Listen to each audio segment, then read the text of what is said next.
Good morning, everyone. Chuck Swartz welcoming you to Cougar Palace for a doubleheader.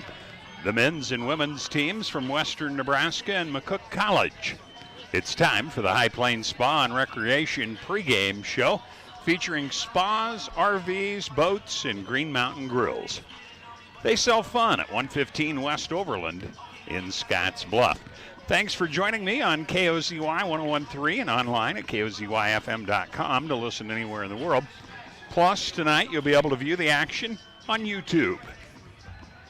Western Nebraska, coached by Chad Gibney, is 16-1, winners of 14 straight, and they're 7-0 at home. Lady Cougars vaulted to 7th in this week's national poll. As the only team to defeat them, Hutchinson, Kansas, lost their second game of the year. They fell to 10th in the voting. McCook, coached by Brandon Pritchett, is 10-3 this year, but has lost their last two games at Laramie County and at EWC. Probably most important is those games were on the 6th and 7th of December, meaning the Lady Indians of McCook haven't played in 37 days. That's a long layoff for a college team. Both teams can score. Western Nebraska averages 80.88 points and is tied for 19th in the NJCAA. While McCook's right behind at 79.1 points, that's 29th in the country. Both teams are almost identical defensively. Western Nebraska at 58.9 points allowed, and McCook at 59 even. Several players are ranked individually. TK Morehouse of Western Nebraska is averaging 21.5 points per game. That's 9th nationally. Juliana Valcheva is hitting 82% of her free throws, which is tied for 31st. McCook might not have any scores in the top 50, but 5 are in double figures. McKenna Bodette at 15.3. Jadlyn Whiting is averaging 11.8. Paula Mateau at 11.5. Carla Cano at 11 points. And Amaya Dartest is right behind at 10.9. But shooting averages show 3 from McCook are in the top 30. Bodette is 12th in two-point field goals. She's hitting 62%. Whiting is 26th at 57%. Cano's 34th at 56%.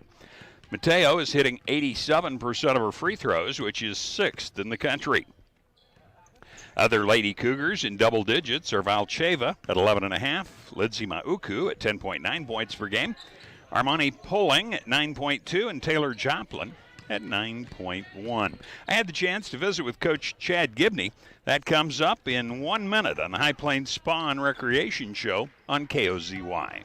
Hey, Grandma, thanks for all the gifts. Oh, I'm so glad you like them. I'm really sorry I couldn't make it. Yeah, we are too.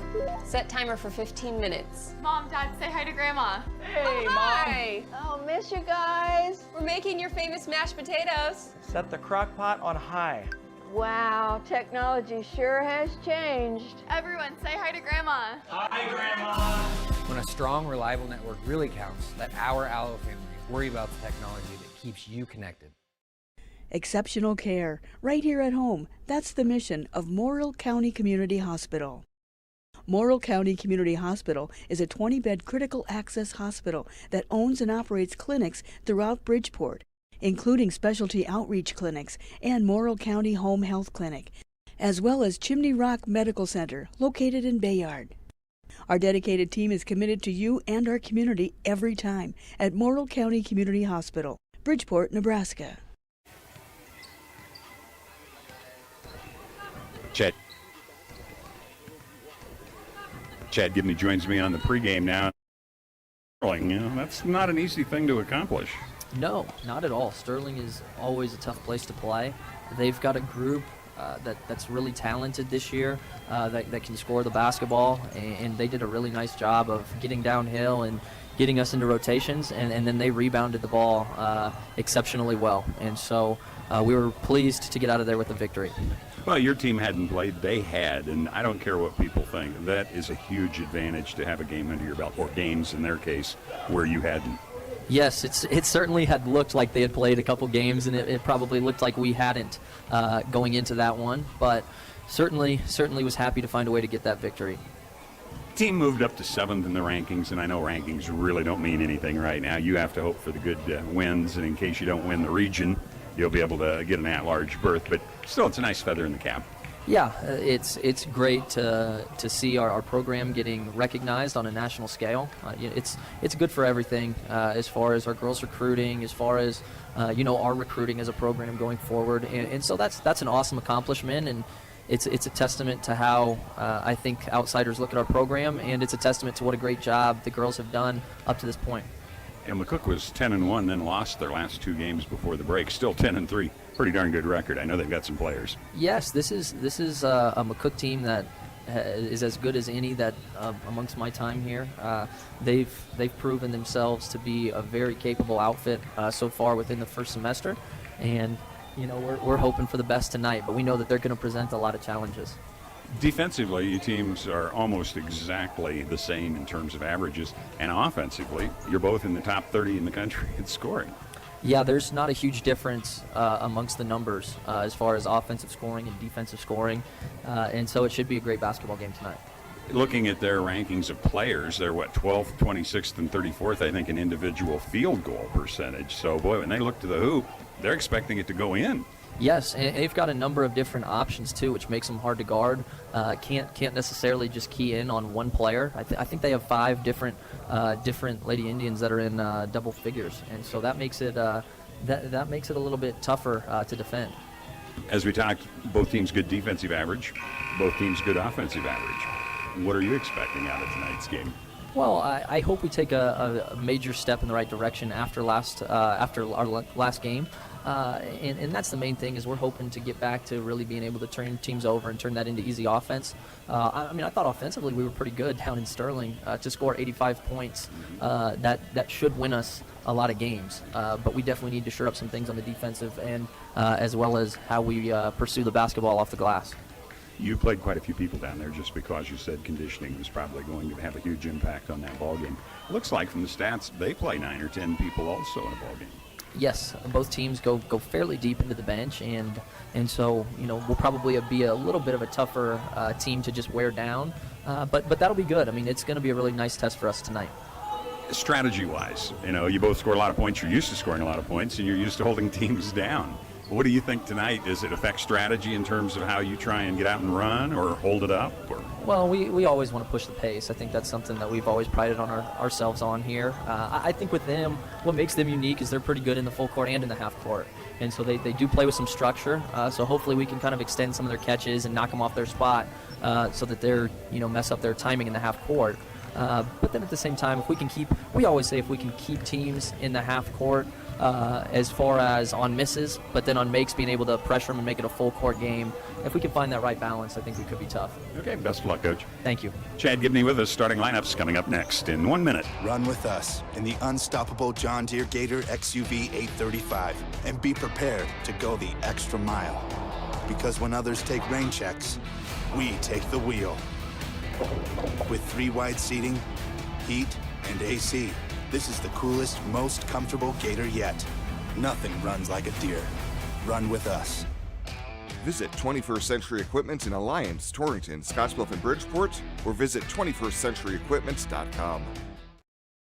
When you're Arby's, you can do certain things, like load roast beef and curly fries onto a sandwich, add horsey sauce, Arby's sauce, and cheddar cheese sauce on there. Sell them 2 for $6.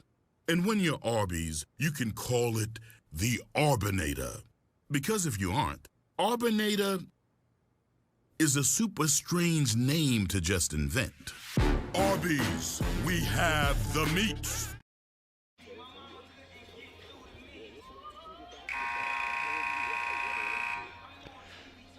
Chuck Swartz with you in the Logos broadcast booth. Logos, your home for all your screen printing and embroidery needs. Here's our national anthem coming up here in just a few minutes, as we'll go through starting lineups, and then we'll have the opening tip coming up also. So when you go to Logos, shop their showroom or have something custom made. Logos is at 1344 10th Street in Gehring. It's one of those games that we hope lives up to the hype, because These teams 10-3 for McCook, 16-1 for Western Nebraska right now. And because of that, this is a sub-region game of some importance here also. Western Nebraska is 1-0 in the sub-region with their win Friday at Sterling against Northeastern Junior College, while McCook playing their first sub-region game. This year, the North hosts in the women, so basically you're looking for seeding, not necessarily being able to host. Men will host in the South, so Western Nebraska hoping to be able to do that for you. And we'll have that second game coming up for you after this one's over. So looks now, we've got our national anthem, and then we'll get you the starting lineups.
Well, our national anthem, and we'll have the starting lineups. I think what we'll do is take our final pregame break, then come back and make sure we've gotten everybody right on the starters. So we'll be back with the opening tip following this final timeout in the pregame show in 1 minute. Did the extreme weather this summer do damage to your home? Call Roofing Plus today. Let Luke Shaneman and his team get your home back and family back to normal. Licensed and insured, call Roofing Plus today and Luke will get you scheduled for your free and easy inspection and see if you qualify for a new roof, siding, or gutters. The Roofing Plus team can be there in days, not months. Call Roofing Plus today, 308-440-6387.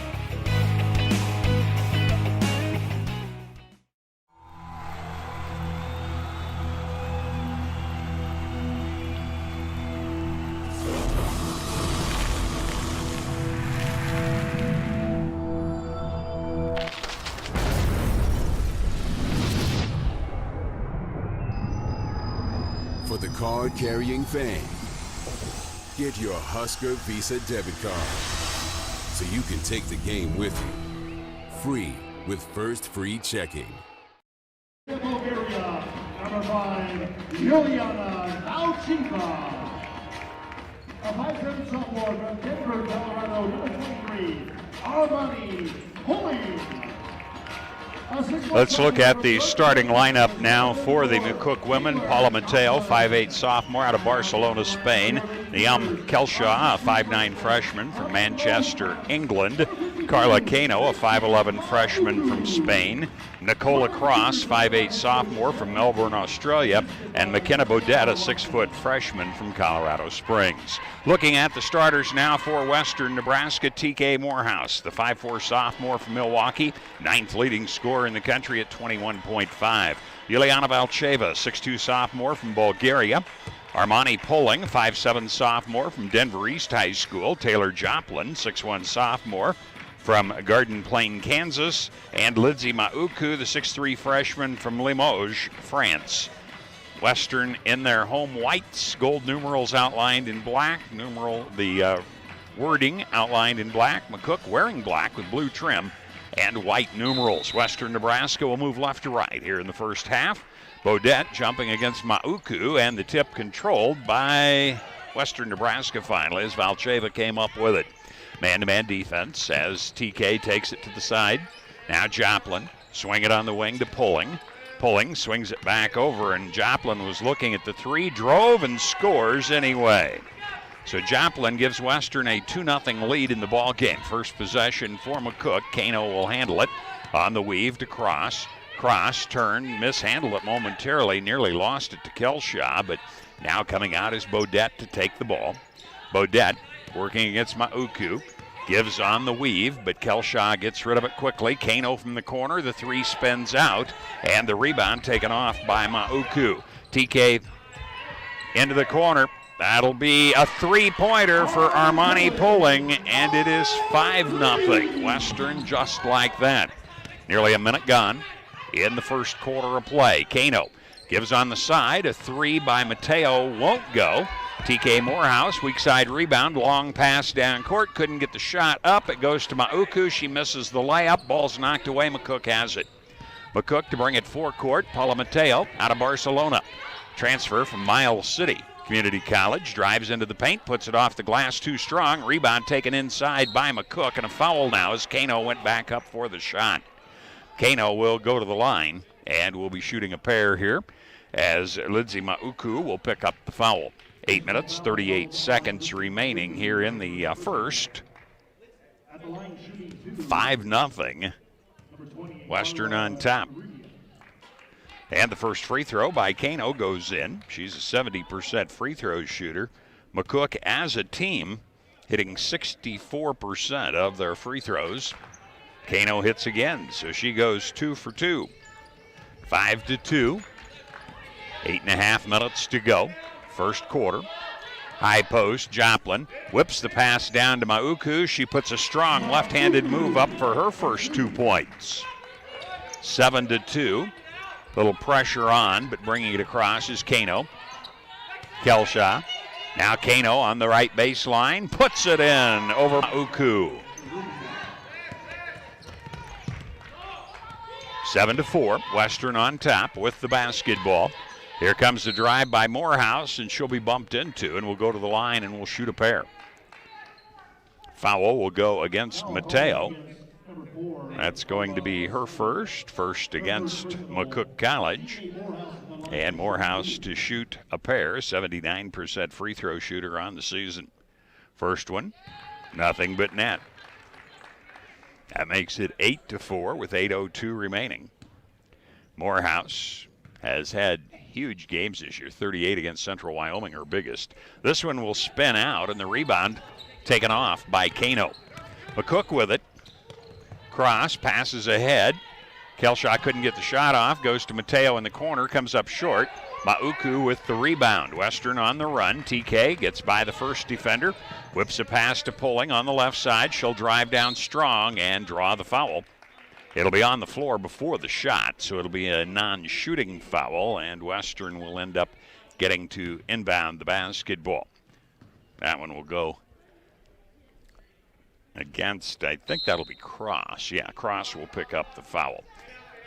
Inbound comes to Mauku, swing it out on top to Pulling. Joplin nearly threw it away. Joplin puts up the shot, barely draws iron, but Morehouse with the rebound. She goes into the corner. She'll launch the three, but it's off iron, and the rebound will be out of bounds, so it'll be McCook with a team rebound, and they'll have the ball with 7.5 minutes to go here in the first half of our first quarter of play, and it's 8-4. Western Nebraska is led throughout, 2-0 and 5-0 to start. Behind the back on the dribble for Cross. Takes it down in front of the Western bench. Now takes a ball screen. Pulls up for a 17-footer that's way short, and the rebound comes away to Pulling. Pulling leads the break up herself, stops, lobs to Mauku in the paint, turns, tough 10-footers off the back iron. Rebound taken by Bodette. McCook in possession. Kano again. Kano looked inside on the pick and roll. It was not there, so Cross now down low to Bodette. She'll take a fadeaway that won't go from 15, and it's out of bounds, touched last by McCook. So Western Nebraska will have the ball. 6:52 remaining, still 8-4. We've been on that score for a while. TK Morehouse will bring it up. She has 1 point. Pulling has 3. Joplin, Mauku have 2 each for Western Nebraska. Pulling squares up. It'll be a long 2-pointer, and it goes in. Armani Pulling with 5 points in the early going. And it's 10-4. A little press on, but the ball taken by Kano. She'll dribble across. Kano comes into the paint, jumps a pass that's deflected. There's the first turnover against McCook. Whips a pass way far, pulling, trying to get it to TK Morehouse. Was way in front, so turnovers both directions. We are going to see Maddie Campbell come in for Western, and Desmonet and Twine also will make an appearance. And it looks like Amaya Dartest for McCook. Press on. Volcheva will be in front of the inbounder, Kano. Flips the ball in, and it'll be thrown into the forecourt, intercepted by Maoku. The press worked that time, an ill-advised pass. Get the ball in the corner to Campbell. Campbell trying to drive, can't. Flips it back outside. Morehouse will set the offense 10 seconds into the shot clock. Morehouse launches a long three. It's off the side. Campbell rebounds. Campbell travels with the basketball. I think she had ideas of shooting, then saw Volcheva, tried to turn it into a pass, but had already committed. So the steps give the ball to McCook with 6 minutes and a second to go. Press on again. Kano will inbound it. Gets it right back. Kano, crossover dribble. Still not across the timeline. It was knocked free. She picks it up, dribbles into the forecourt. Bodette with it. Bodette holding it out on top, takes one dribble, gives the dribble up, and the new player, Dartest, has it. Dartest to Bodette. Bodette hands to Mateo. Bodette comes into the paint, flips the pass baseline. Kano from 15, too strong. Rebound Morehouse. She averages 4.8 rebounds. Takes the ball coast to coast and lays it in. First fielder for Morehouse, and we have timeout taken. 5:26 to go. First quarter, 12-4. We'll take a 30-second timeout and be back. 12-4 Western Nebraska on the West Coast scoreboard. Black's Butte General Hospital continues our mission to lead and innovate in healthcare delivery and community wellness. But this isn't just a hospital. This is home to exceptional patient care. This is the greatest place to work, receive care, and practice medicine. This is innovation in action. This is community wellness. This is where specialty clinics fit your needs. This is where a friendly smile, a warm hand, and an empathetic ear exist to care for you. We are Black's Butte General Hospital. This is us. Great things are happening here since 1976.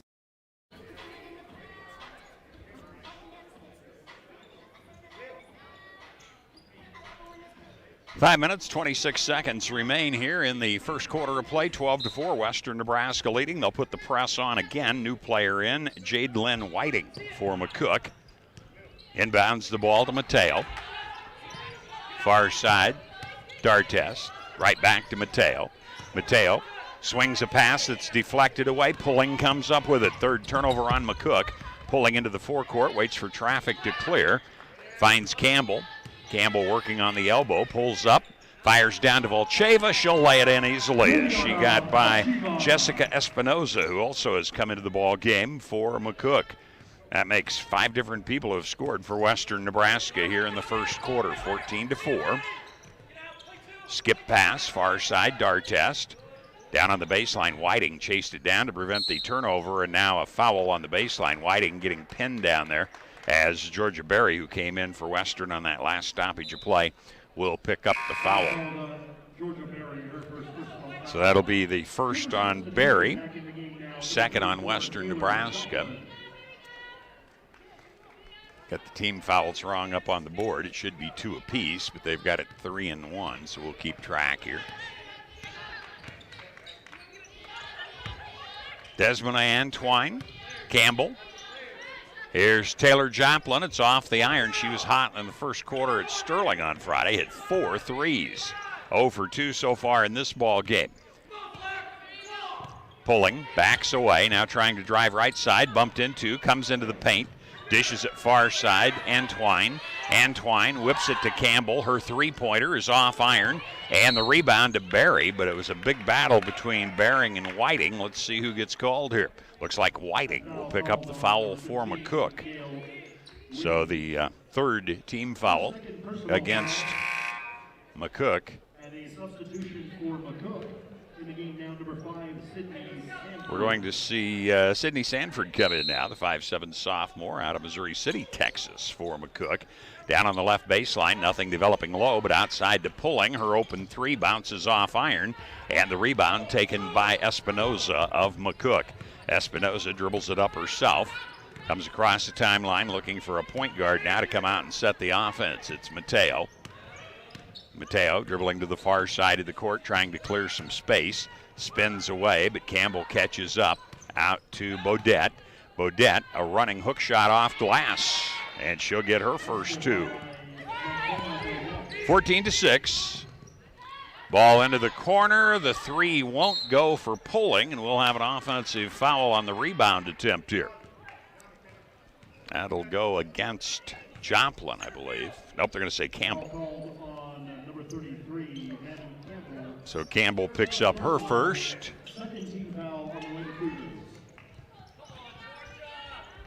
Ball comes in after some pressure to Sanford. She gives it away before the timeline to D'Artest.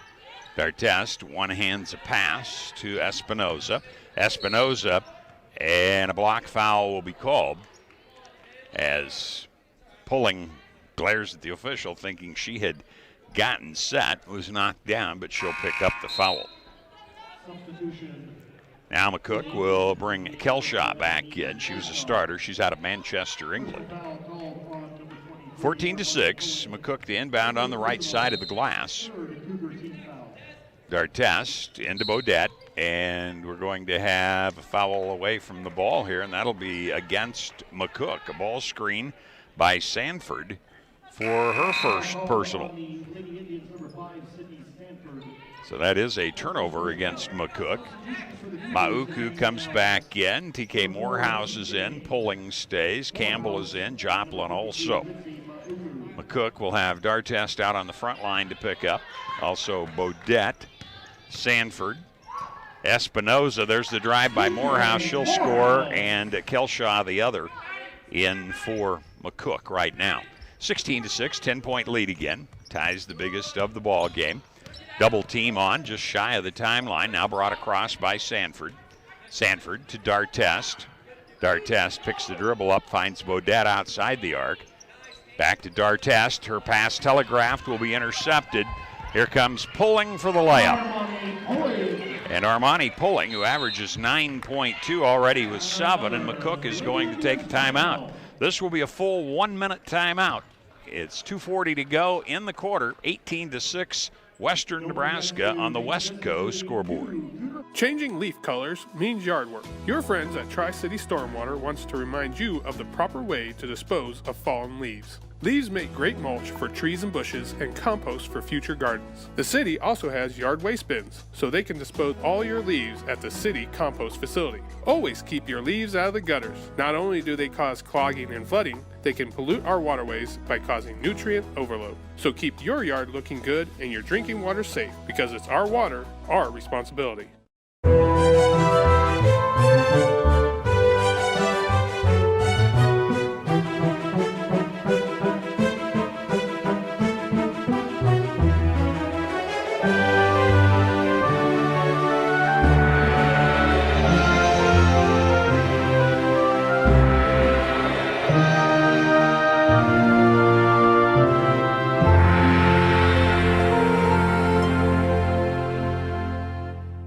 Odette.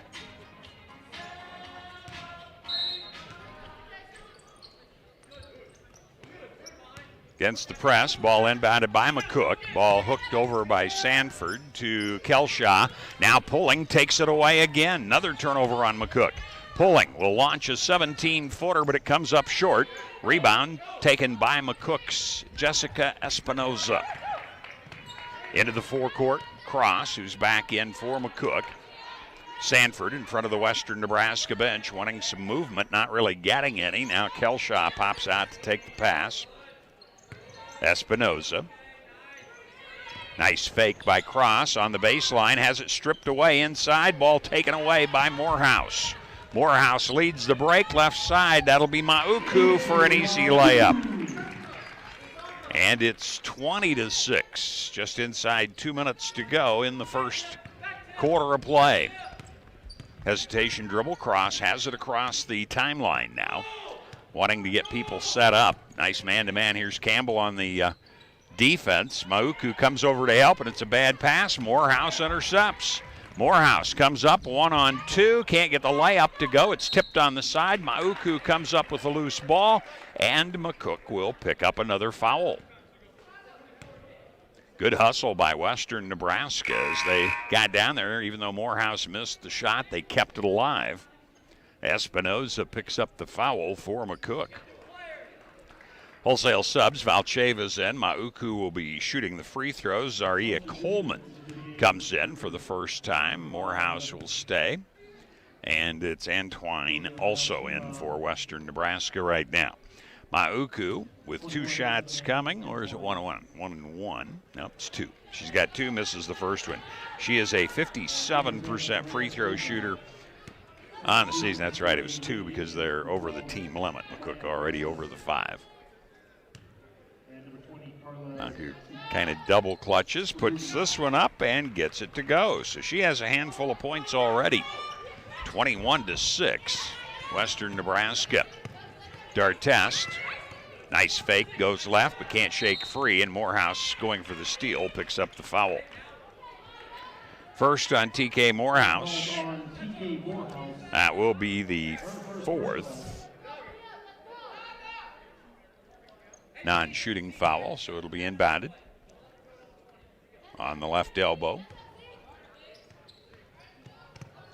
Looking for Dartest, have to go to the deep backcourt to get it to her, really. She's back into the forecourt now on the dribble. Left side pass, Sanford. Sanford's pass inside's deflected. Valcheva comes up with it. Antwine mishandled, but then gathers it back, goes to Morehouse. 1:05 to go, first quarter. All Western Nebraska right now. Nice screen. Now the flip down low. Mauku is fouled as she goes up for the shot. Can't get the shot to go, but will go to the line and is going to end up shooting another pair of free throws here. That foul on Kelshaw, which will be her first. So McCook has spread the fouls around, and they'll play a lot of people. But Mauku back at the line is 1 out of 2. Western 2 out of 4 as a team right now. Morehouse also 1 for 2 at the stripe. First quarter action, 21-6.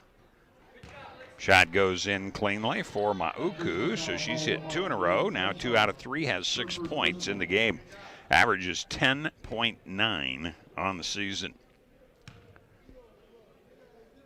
The freshman out of France puts the second one in. Now we'll see Barry come into the ball game for Western Nebraska. Mauku will sit, and it's 23-6.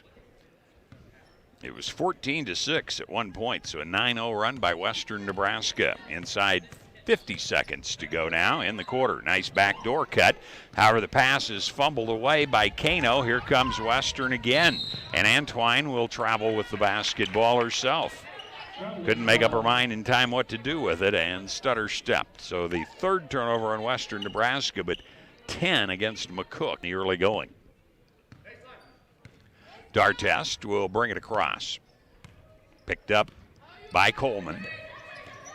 Dartest flips the ball on a pick and roll. The layup won't go for Kano, and the rebound tied up inside.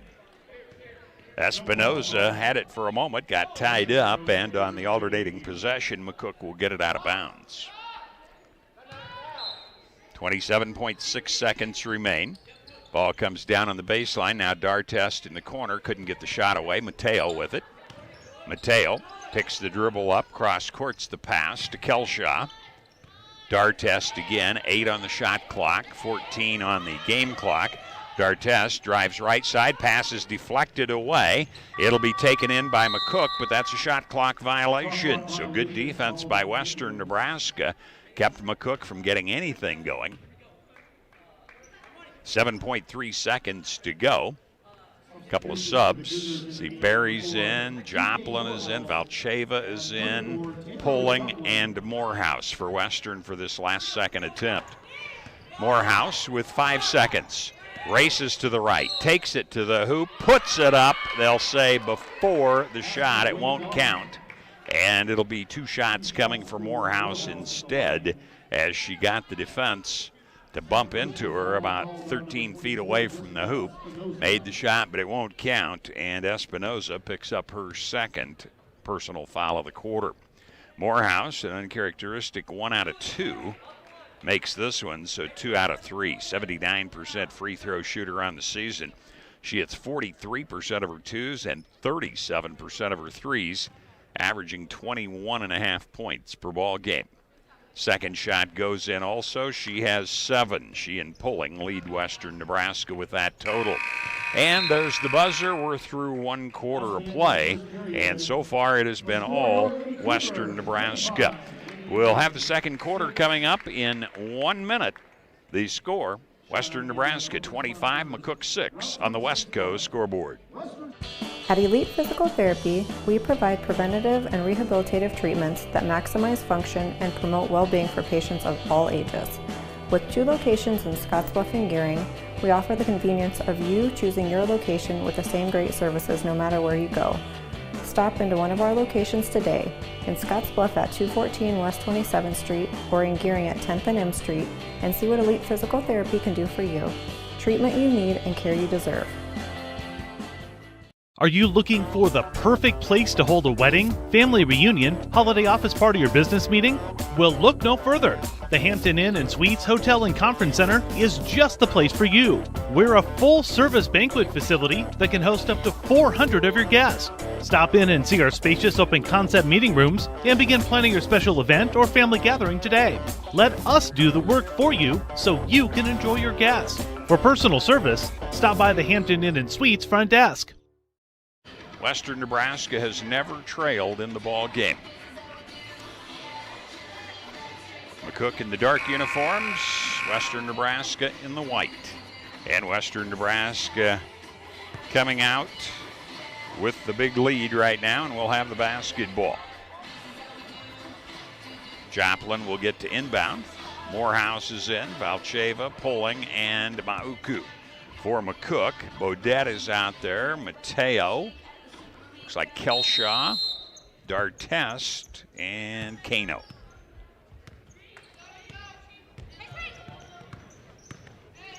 On the weave, it's Pulling with it, and that'll be a block foul against Kelshaw, and she'll pick up her second personal foul of the ball game.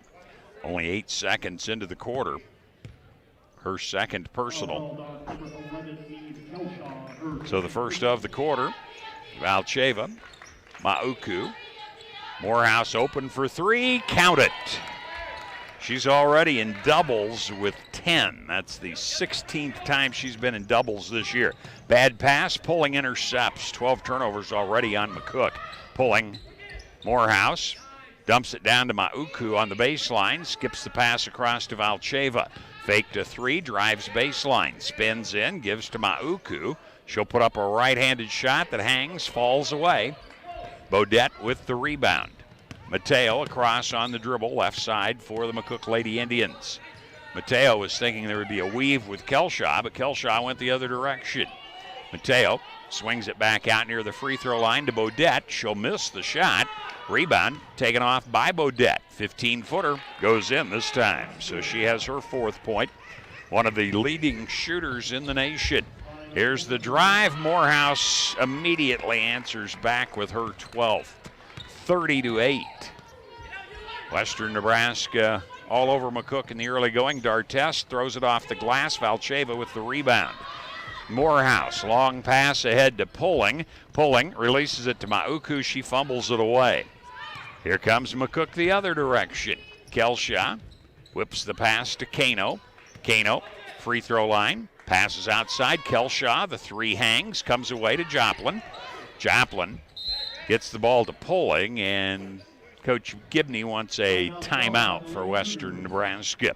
We have 8:22 to go here in the second quarter of play now. It'll be a 30-second timeout. It's 30-8, Western Nebraska on the West Coast scoreboard.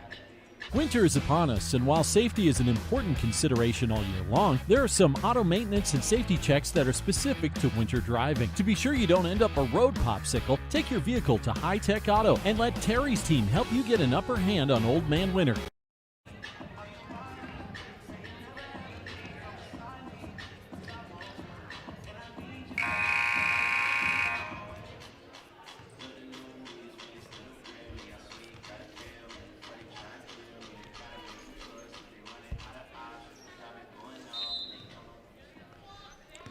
It's all Western Nebraska right now. 30-8, 8:18 to go before halftime. This is the first of two. Morehouse, high post to Joplin. Joplin feeds Mauku in the paint, spins, puts the shot up. It's a bit short. Rebound comes away to McCook's Paula Mateo. Mateo dribbles up court herself, passes to Kelshaw. Kelshaw finds an opening and will be fouled by Valcheva. First foul on Juliana Valcheva. This will result in free throws. McCook right now, 2 out of 2. That was Kano in the first quarter. 6 out of 8 for Western Nebraska in that first quarter. Morehouse 3 out of 4. Mauku 3 out of 4. Kelshaw averaging 5.1 points, hasn't scored yet. Still with the 0 as the first one bounces away, but she has another opportunity here. Out of Manchester, England, a 5'9" freshman. She started every game so far for McCook this year. Free throw goes in, it's 30-9. Western Nebraska, a huge lead. They have the ball. Valcheva bounces high post, Mauku. Now Antwine, now Morehouse. She'll pull up. The 15-footer is too strong. And the rebound taken by Mauku, and she'll travel with it. Trying to get out of a clutch of players. Took one giant step, and official felt it was a bit much. 7:39 remains, first half. Cross with the ball, dribbles up far side. She's into the forecourt. Cross working down the paint and is going to be tripped as she comes through the 3-second area. And the officials want to look and make sure they agree on who the foul is against. Valcheva is going to pick up her second of the quarter and of the ball game, the way it looks. And at the line, Nicola Cross out of Melbourne, Australia, a 5'8" sophomore, averages 6 points. Gets the first free throw to go. Hitting 56% of her charity tosses this year. This one will spin out. Mauku with a flat-footed rebound. TK Morehouse across on the pass with 7:20 remaining now in the first half of play. Man-to-man by McCook. Morehouse faked right, went left, hooks it deep into the corner. Valcheva's 3 goes in. Valcheva's first 3. That'll be the third for Western Nebraska. Cross double-teamed, and they'll have to use a timeout to prevent what could have been a turnover. So with 7 minutes, 2 seconds remaining in the half, we'll be back in 30 seconds. It's 33-10 Western Nebraska on the West Coast scoreboard. This chair is way too big. It's perfect for us. This one's tiny. That's 'cause it's mine. Hey, this chair is just right. This bed is way too hard. It's perfect for me. This bed is way too soft. Just what I needed. This bed is just right. So come on over to Leaf Heads.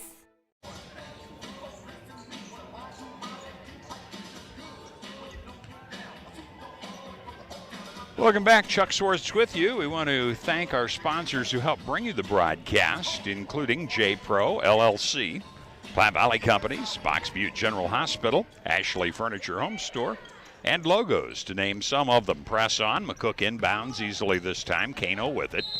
And we are going to have 10 seconds called against McCook. So they get another turnover, the 13th of the first half. And it's 33-10. Western Nebraska leading. It was 5-0, then 5-2, and it's just gotten bigger since then. Morehouse races to the right side, gives to Valcheva. The 19-footer bounces twice, comes away to Bodette. McCook with it. Bodette will dribble across herself. Cross, directing traffic, takes a screen. Antwine fights through. Now Kano. Cross again outside the arc.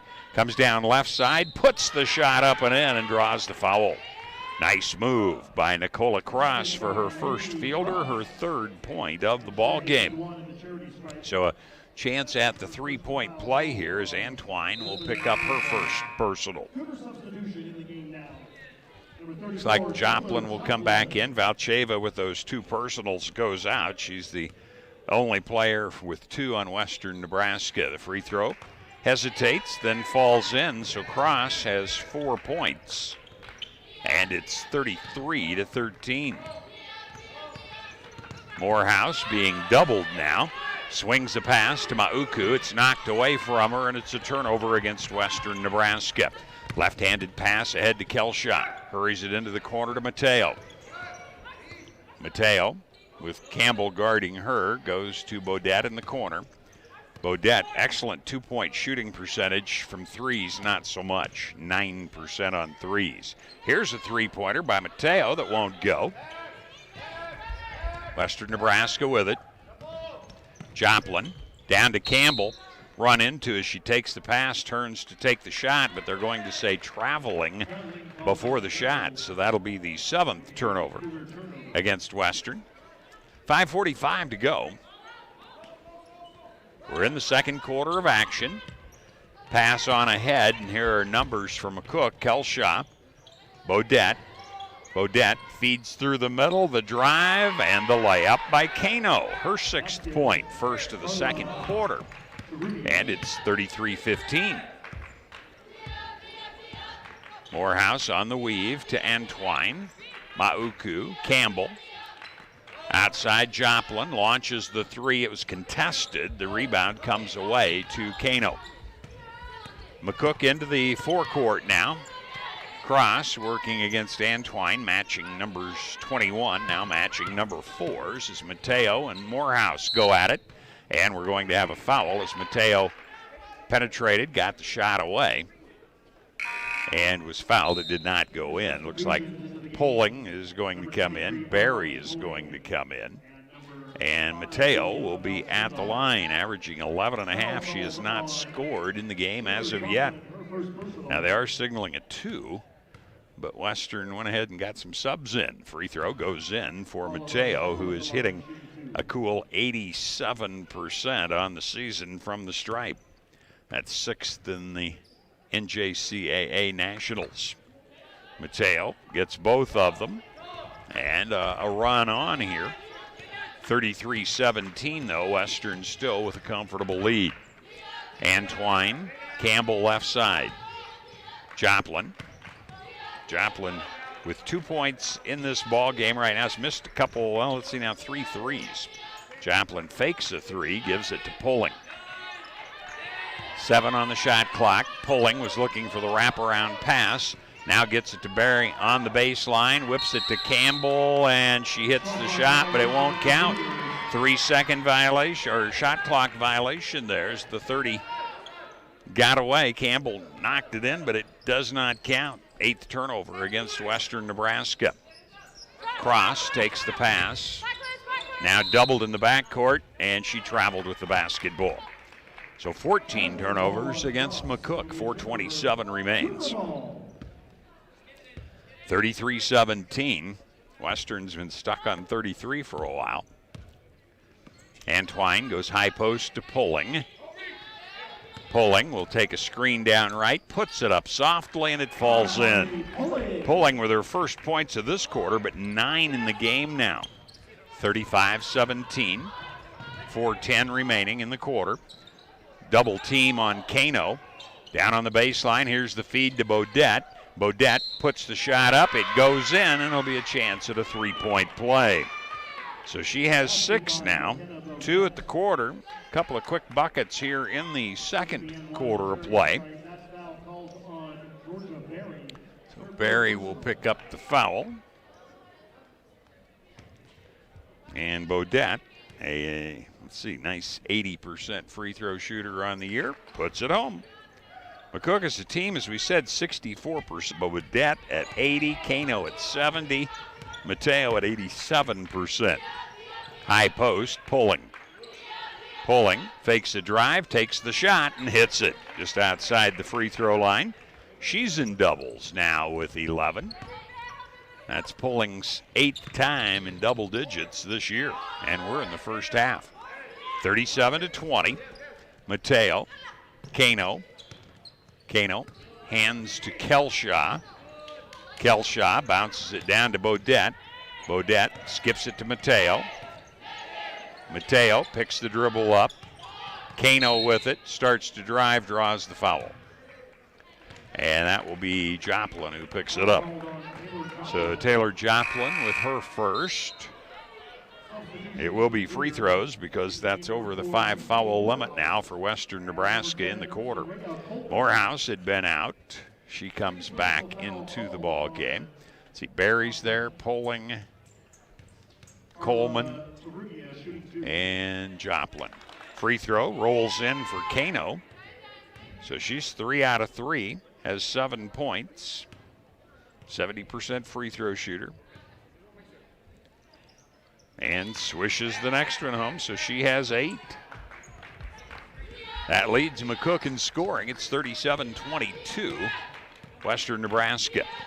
Morehouse on the weave to Poling, who comes clear over to the right side, pulls up for an 18-footer that's off iron. Barry keeps it alive. Morehouse gets the rebound.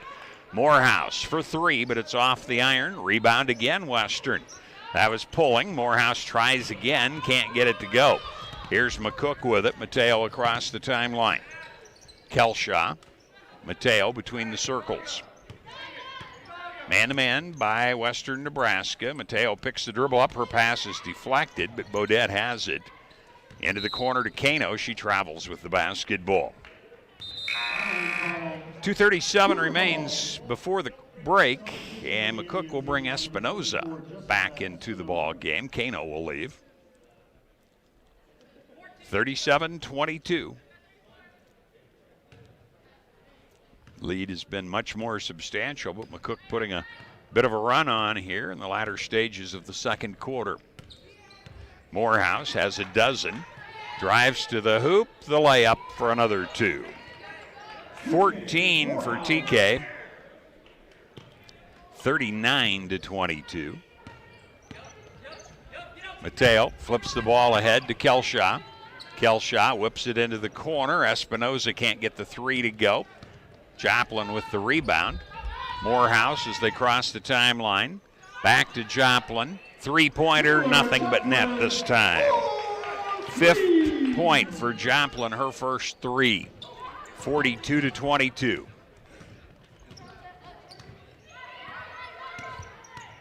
Morehouse and Mateo doing battle outside. Mateo will launch the 3-pointer. It's off long, and the rebound out of bounds, last touched by the shooter. So it'll be Western Nebraska with the ball. Looks like Kano to report back in. 5'11" freshman out of Spain has played a bunch here. She did start the ball game. Hasn't had many starts this year, but she got the start today. 42-22, a little over a minute and a half to go. Morehouse hurries it to the right side, hooks the ball into the middle. It's fumbled away. Here comes McCook the other direction. Cross trying to go coast to coast, but the layup won't go. Rebound fought for, won by Kano, and it's out of bounds off of Western Nebraska. So a minute and 19 remains in the half. 42-22, Western Nebraska. Valcheva wants to report. She has 2 personals, remember. Only player for Western that does. Joplin will come out. 19 on the shot clock, minute 19 on the game clock. Ball to Bodette. Bodette to Kano, and she traveled with the basketball. Came to a stop, but the foot kept moving, and 16 turnovers now against McCook, the result. Now it looks like we're going to have Sanford back in for McCook. Kano will take another breather. Western with a minute and 15 seconds to go. Morehouse with 14, Poling with 11, the majority of the points so far. Morehouse gives it away. It's fumbled away, and it goes out of bounds. Poling can't get to it in time, and 9 turnovers against Western.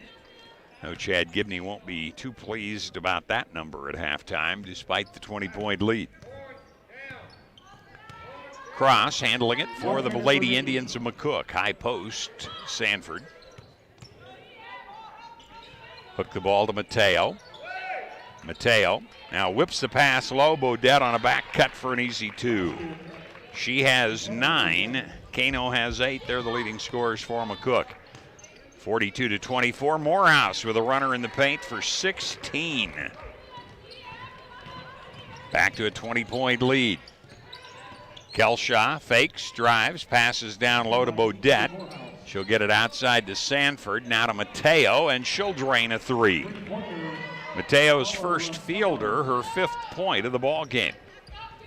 44-27, less than 20 seconds to go before intermission.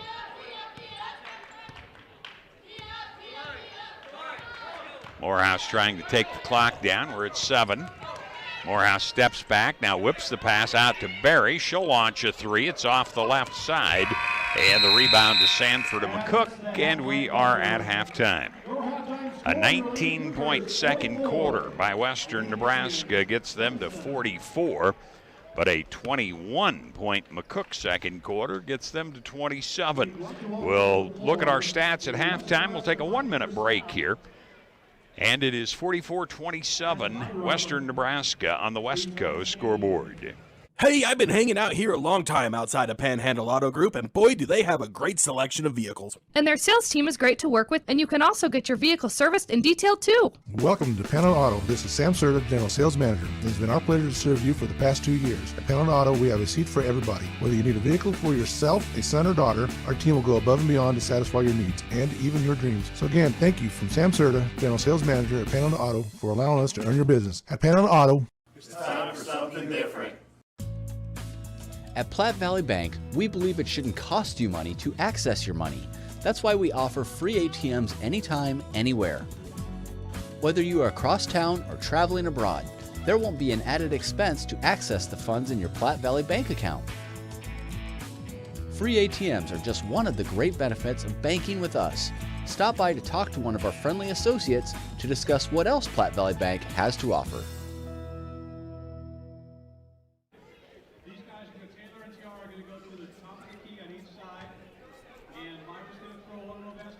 We're at halftime. It's all Western Nebraska in the women's game, 44-27. They have never trailed, jumped out 5-0, and 5-2, and then 16-6. And at the end of the quarter, 25-6. Second quarter, perhaps a little intensity drained away from Western Nebraska. They were outscored by 2, 21-19 by McCook in the quarter. McCook put a bit of a run on when it was 33-11. Got a fielder, another fielder, a couple free throws. It was 33-17, but then 39-22, 42-22, and as we said, 44-27 at halftime. We'll take a look at some of the individual stats here in the first half when we come back in 1 minute. Again, it's Western Nebraska 44, McCook 27 on the West Coast scoreboard.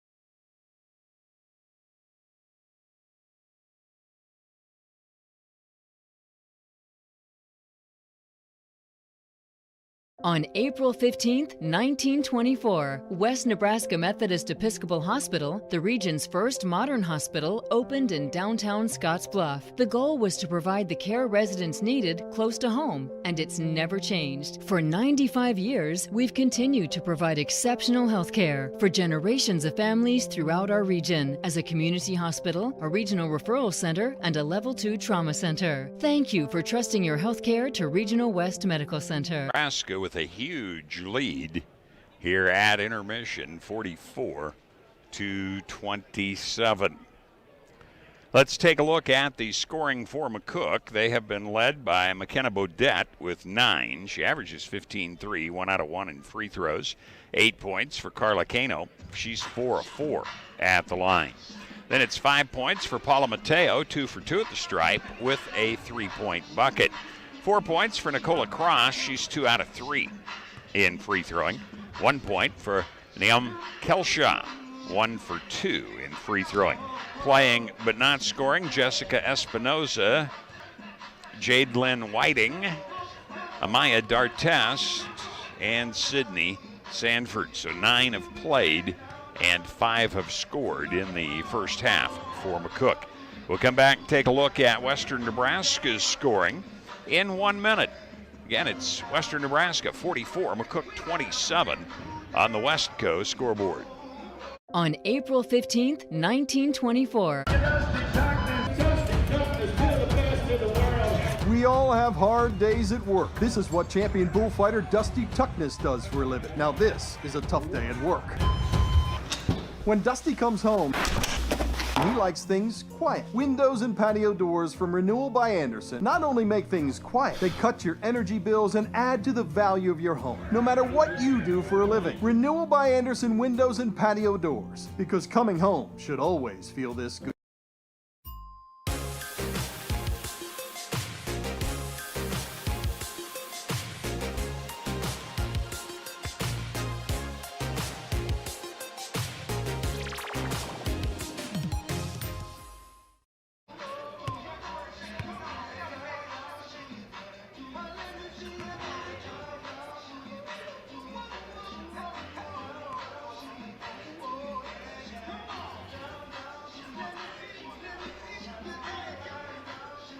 At halftime, Western Nebraska leading at 44-27. We've looked at McCook's scoring. Let's look at Western Nebraska. TK Morehouse with 16. She has a 3 and is 3 out of 4 in free throwing. Also in doubles, Armani Pulling. She has a 3-pointer to her credit. 7 points, Lindsay Mauku. She is 3 out of 4 in free throwing, as she and Morehouse the only players to shoot free throws for Western Nebraska in the first half. 5 points each, Juliana Valcheva and Taylor Joplin. Joplin, a 2 and a 3. Valcheva, same thing, 2 and a 3. And that's it. Playing but not scoring, Maddie Campbell, Desmonde Antwine, Georgia Berry, and Zaria Coleman. So they also, 9 have played, 5 have scored, just like McCook. When we come back, we'll look at some team stats in comparison. We are at halftime, and right now, think a utility vehicle should do more than 44-27, Western Nebraska on the West Coast scoreboard. Think a utility vehicle should do more than take you places? So does Kubota. That's why our all-new Sidekick is built to do it all. Climb more, tow more, go more. Cross over to more today. Take your Kubota Sidekick home with no money down and 0% financing for 36 months. Your local Kubota dealer is Sandberg Implement in Gering. At TCN Moore in Scottsbluff, we have toys and puzzles for your children, or they make a great gift. TCN Moore has craft activities, pretend play toys, and dozens of puzzles and games for all ages. We also have the largest supply of Melissa and Doug toys. And we still carry all of your classroom essentials. Remember to like TCN Moore on Facebook. TCN Moore, 1621 Broadway, beautiful downtown Scottsbluff.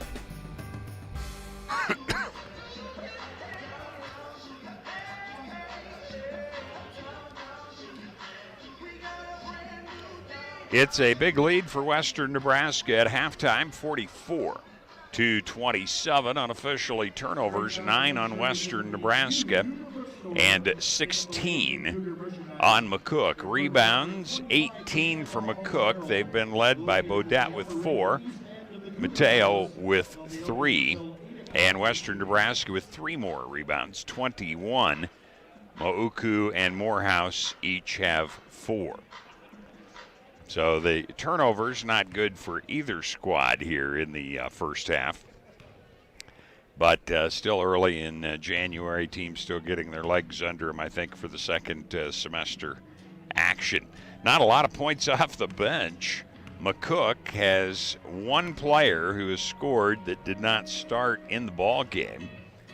And Western Nebraska has had no one score that was in the ball game at halftime. So trying to look here and see. Kelshaw had the one. Dartest was the one who scored.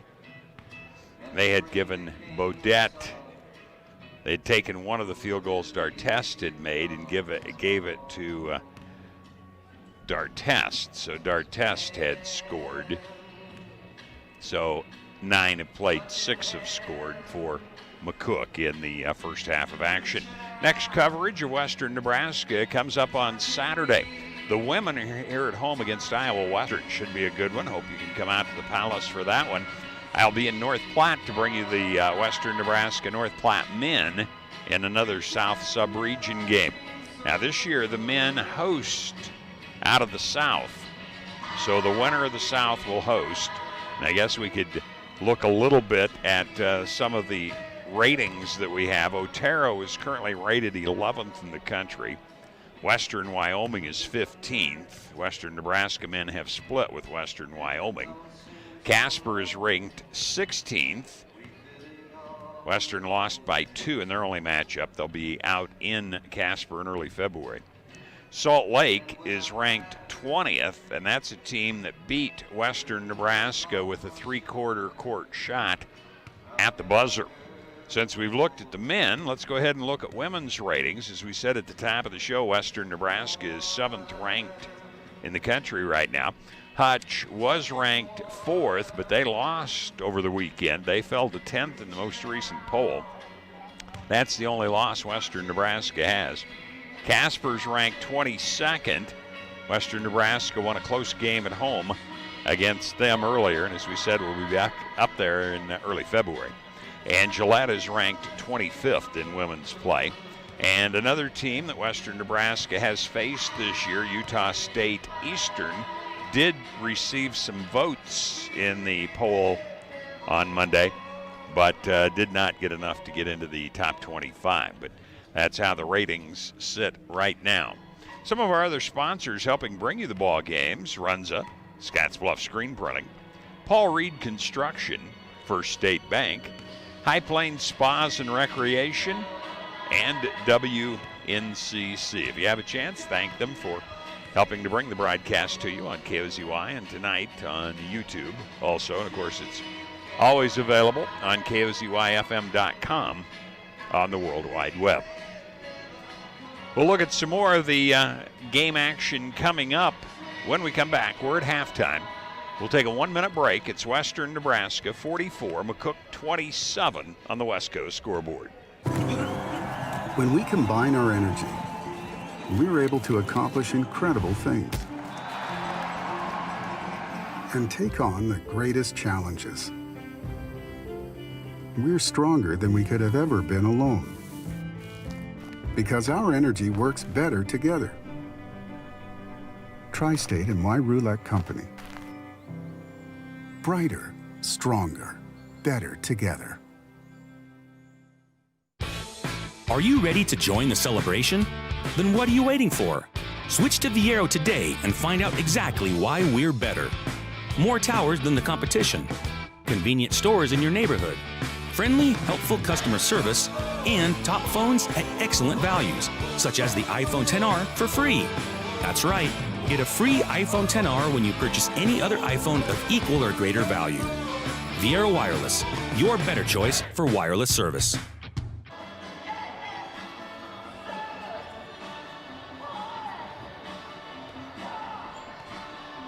WNCC women back out to shoot around, leading at 44-27. They had 20-point leads several occasions. First was at 44-42, as I recall. They have never been headed. McCook came in 10-3, but we ought to talk about that a bit. They were 10-1 with games left on Friday the 6th and Saturday the 7th of December, and they lost both of those, LCCC and EWC, to fall 10-3. They are 3-2 on the road, but falling behind Western Nebraska early in this one, and need a huge comeback if they're going to get back into this ball game. So as of right now, Western Nebraska looks like maybe their 15th win in a row, but obviously you have to play them. So we'll get the final 20 minutes out of the way on this one. And then, of course, coming up will be the men's teams. And McCook under a new coach this year. So first-year coach. Things could change around a bit. We'll have to see what style of play they have. They were a run-and-gun team the last decade or so, where it was basically try and outscore the other team rather than out-defense them. But this looks like a team that doesn't score quite as much, but also holds the other team down. So it'll be interesting to see how Western Nebraska and McCook fare in Game 2. Now McCook just making their way out to take some shots here before we get the third quarter underway. So why don't we take one more break before we start the third quarter. Again, 1 minute to go here. It's 44-27 Western Nebraska on the West Coast scoreboard. Fly United Airlines, operated by SkyWest with Western Nebraska Regional Airport. United is dedicated to going the extra mile for you with daily flights to and from Denver and a commitment to excellent service. Reserve your flight today. Plus, all United miles can be earned and redeemed with your flight. Finally, while visiting Western Nebraska Regional Airport, Hertz Thrifty Car Rental is there for your car rental needs. Make life easier, relax, and get on board with Western Nebraska Regional Airport.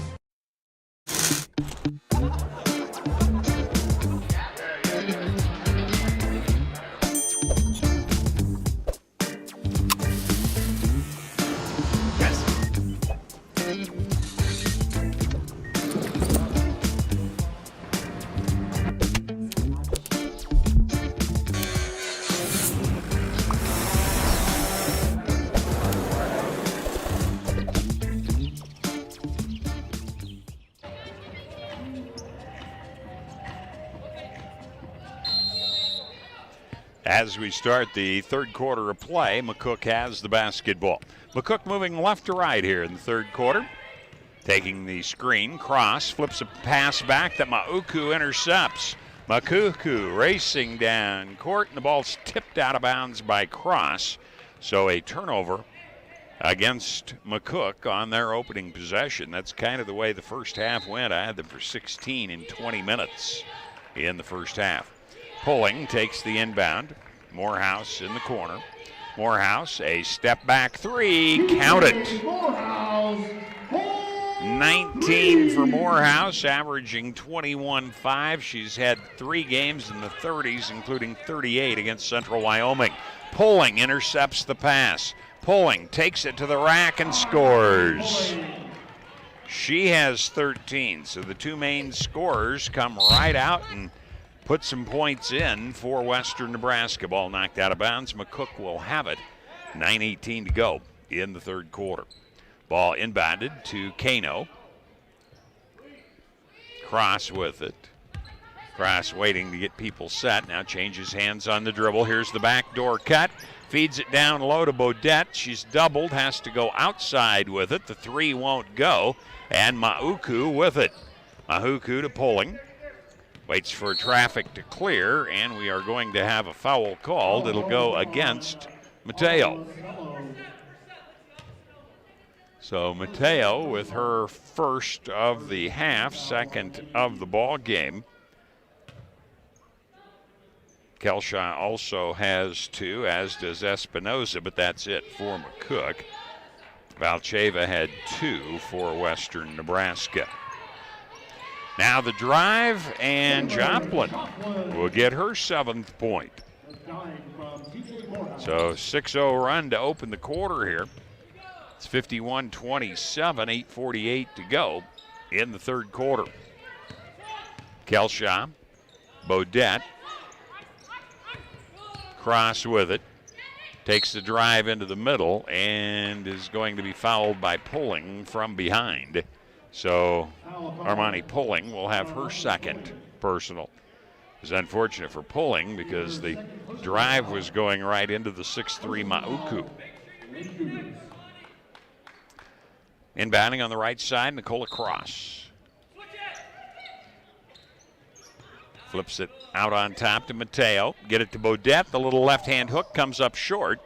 Rebound taken off by Valcheva, and looks like Taylor Joplin with an ankle or a knee. She is hurt. As soon as the official saw it and that Western was not advancing the ball into the forecourt, a timeout is taken. So We will take an injury timeout here. We'll make it a 30-second until we see how the extent is. It's 51-27, Western Nebraska on the West Coast scoreboard. Find out what convenient really means at the Western Travel Terminal. Start with our great selection of food and drinks, from for real milkshakes and fresh brewed coffee to snacks and hot food. Next, check out our beer and spirits with their everyday low prices. Finally, let us work for you with our full-service gas station and automatic truck and car wash. All this can be found at 822 South Beltline in Scottsbluff. Western Travel Terminal, your convenient shopping, restaurant, and full-service gas leader.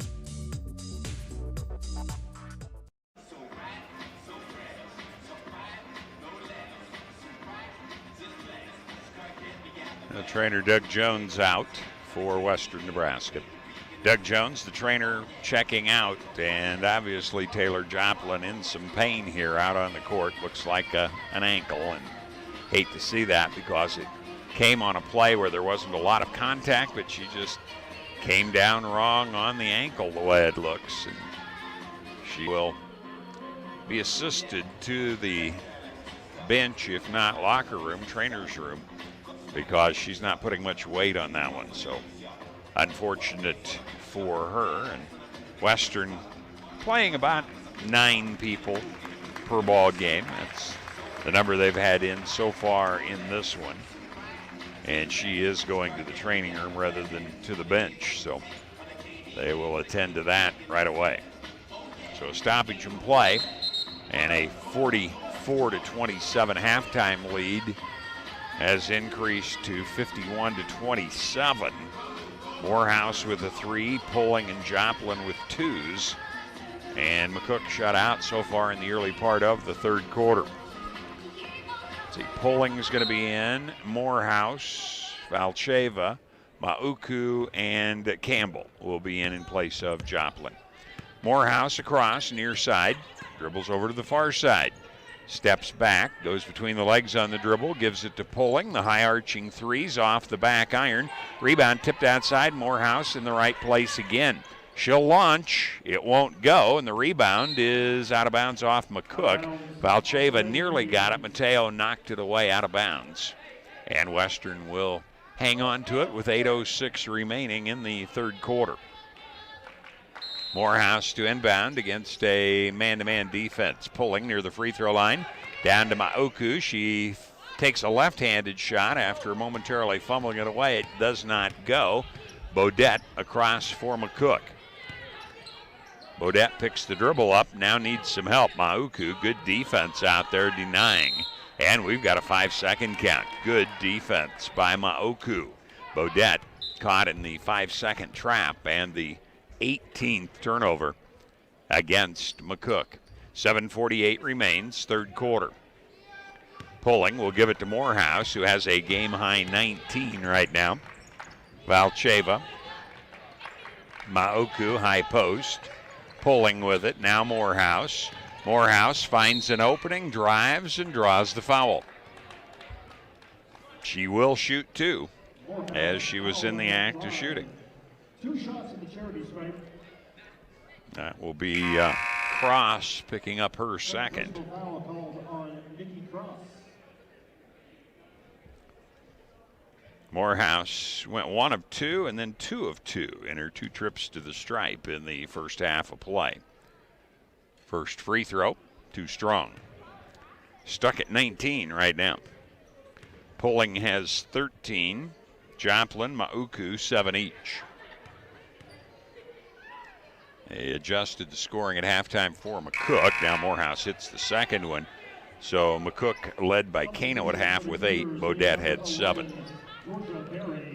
Georgia Berry comes in. Mauku out. Morehouse goes out also. Antwine in, and we're going to have a foul away from the ball as there was some major league pushing and shoving going on. And this was matching 21, so it'll be Antwine who gets it. Antwine's second foul. McCook to inbound. Mateo skips the pass near side Kano on into the forecourt. Cross hooks it to Bodette. Bodette down low on the block. Ball swatted away. Antwine has it. She's on the floor. And a timeout called by Western Nebraska. So they do not have a turnover against them, but McCook does.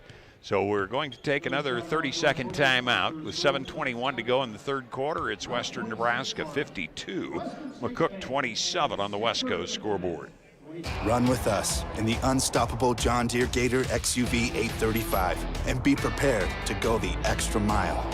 Because when others take rain checks, we take the wheel. With 3 wide seating, heat, and AC, this is the coolest, most comfortable Gator yet. Nothing runs like a Deere. Run with us. Visit 21st Century Equipment in Alliance, Torrington, Scottsbluff, and Bridgeport, or visit 21stcenturyequipment.com.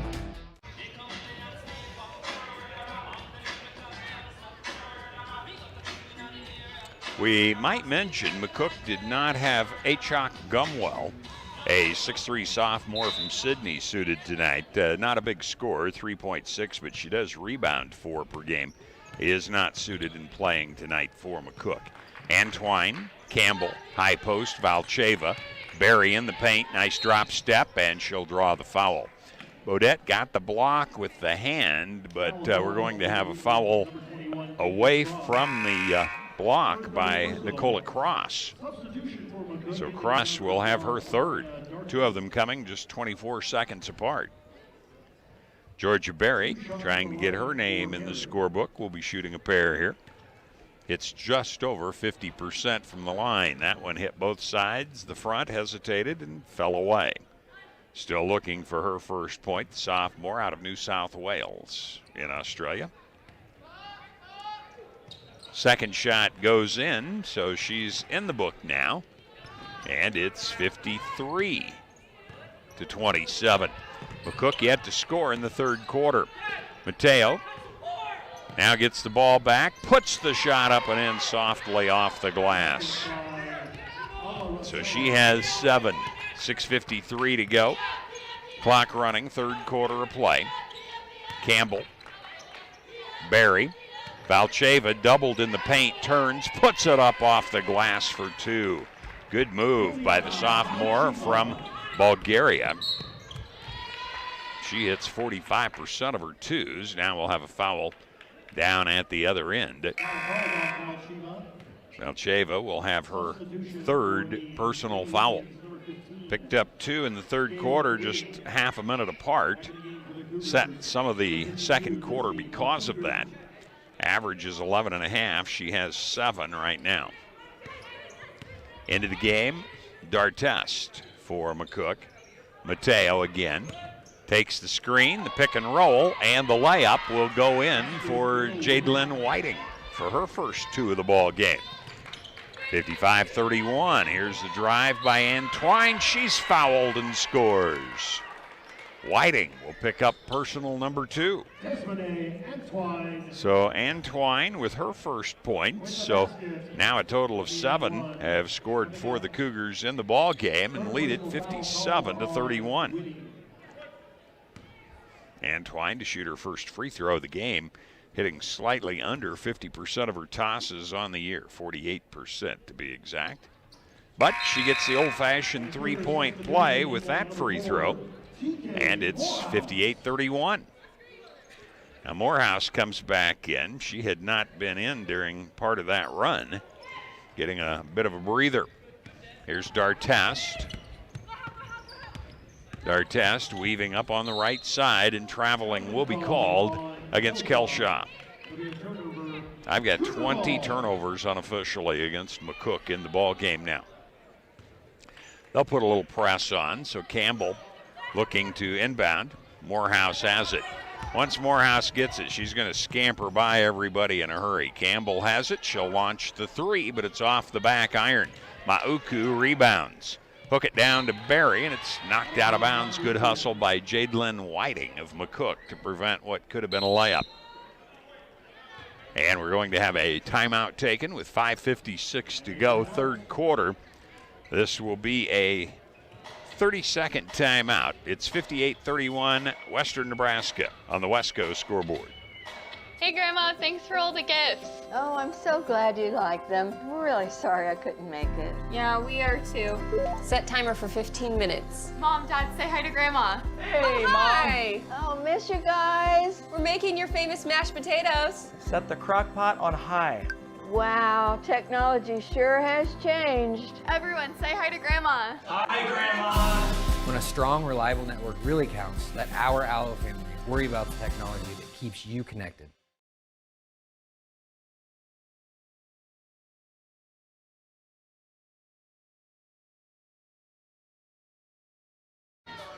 Western Nebraska took the timeout.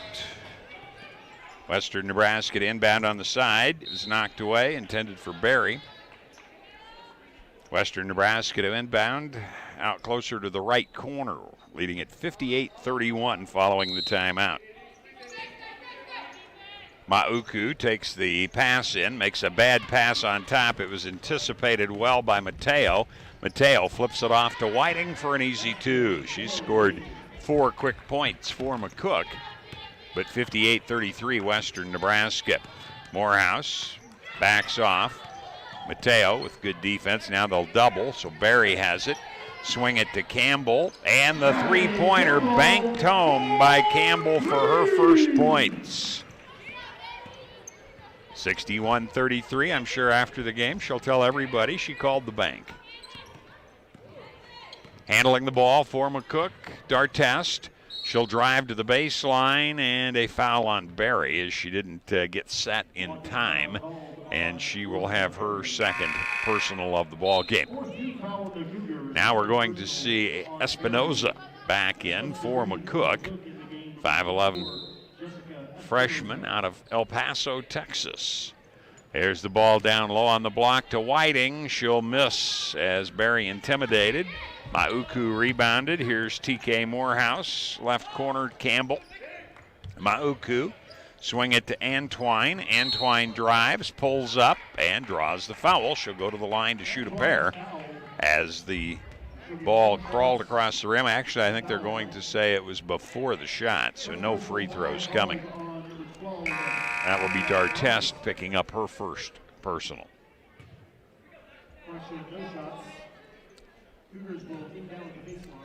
Actually, that's the fifth, so it will be 2 shots. So Antwine, who has made her only free throw attempt in the game, has 2 coming here. Again, a 48% free throw shooter on the season.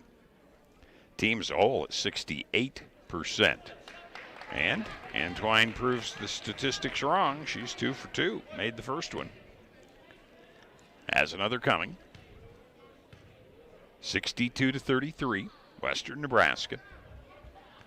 And it's now a 30-point lead as Antwine has made 3 free throws in a row here in the quarter. Has 5 points. D'Artest across, finds Whiting. Whiting's shot rejected. Foul will be called on Mauku. That will be the second on the 6'3" freshman out of France. And it will put Whiting at the line. She has made all 4 of her points here in the third quarter and will be shooting her first free throws. She's a 53% free throw shooter on the year. It's kind of unbelievable. She's hitting 57% on her twos, which is 26th in the country, and 43% on her threes. Free throw rims out. Campbell rebounds. Morehouse quickly across. Crosses left to right. Free throw line jumper for her 22nd point. 65-33. A 7-2 run by Western in the last minute or so. Mateo with it. Bodette dribbles to the left side. Now picks the dribble up and is in some trouble. Finally gets rid of it to Espinoza. Espinoza dribbles a couple of times. Here's Mateo from the corner, hits the side of the backboard. Rebound taken by Campbell. Gets it ahead to Antwine. Antwine shovels it to Mauku, and she'll miss the shot. Rebound tipped outside by Barry, and it is off Western Nebraska. We're going to see Valcheva come back in along with Coleman for the Lady Cougars. 3:59 to go, third quarter of play. Western Nebraska 65, McCook 33. Nearly a double-up score here in the latter stages of the quarter. Pressure on, and that'll be 5 seconds. Another turnover on McCook. A couple of times they've had 5-second calls. They've had the shot clock violation a couple of times also. Cross will come in. Dartest leaves for the Lady Indians of McCook College. Morehouse to inbound. Flips it into Barry. Now Valcheva. Back to Valcheva. She'll launch from the left side. May have been tipped. Barry comes up with the rebound momentarily. Then it is knocked away, and we will have a foul called. I believe Barry will pick it up. Yep, Georgia Barry will pick up her third personal foul. And that will be the 5th of the quarter, so we'll have free throws coming for Espinoza. Espinoza averaging 4 points, hasn't scored in the game as of yet. We'd mentioned McCook has 3 exceptional free throw shooters on the team, but the rest, it falls off drastically. Espinoza, a 46%er. Team as a whole, as we said, at 64. Espinoza will hit the first. That's her first point of the ball game. So now 8 have scored for McCook in the ball game. They had 6 at halftime. And Espinoza has this one. Hit the front and crawl on over the lip for her second free throw. Now we'll see Kelly Snelling, the freshman out of Gering, Nebraska, come in for McCook. 65-35, 30-point lead. Valcheva, far side. Pulling. Valcheva's open. The three-pointer, count it. And she's in doubles with 10, the 12th time this year she's been in double digits. 68-35. Cross picks the dribble up. Espinoza came out to help out, but it's a long way from the hoop right now. Feeds Whiting, and Whiting just lowers her head, takes off, and will draw a foul. I believe Coleman picks this one up, her first of the game.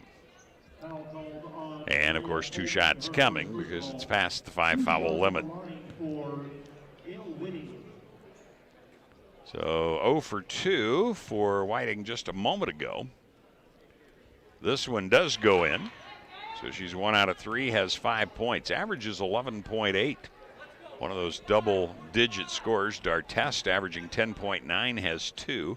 Mateo has 7, 11.5 average. Kano 8, all in the first half. She averages 11.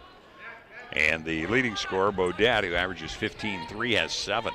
Shot missed at 68-36. Pulling, started to drive, now backs off.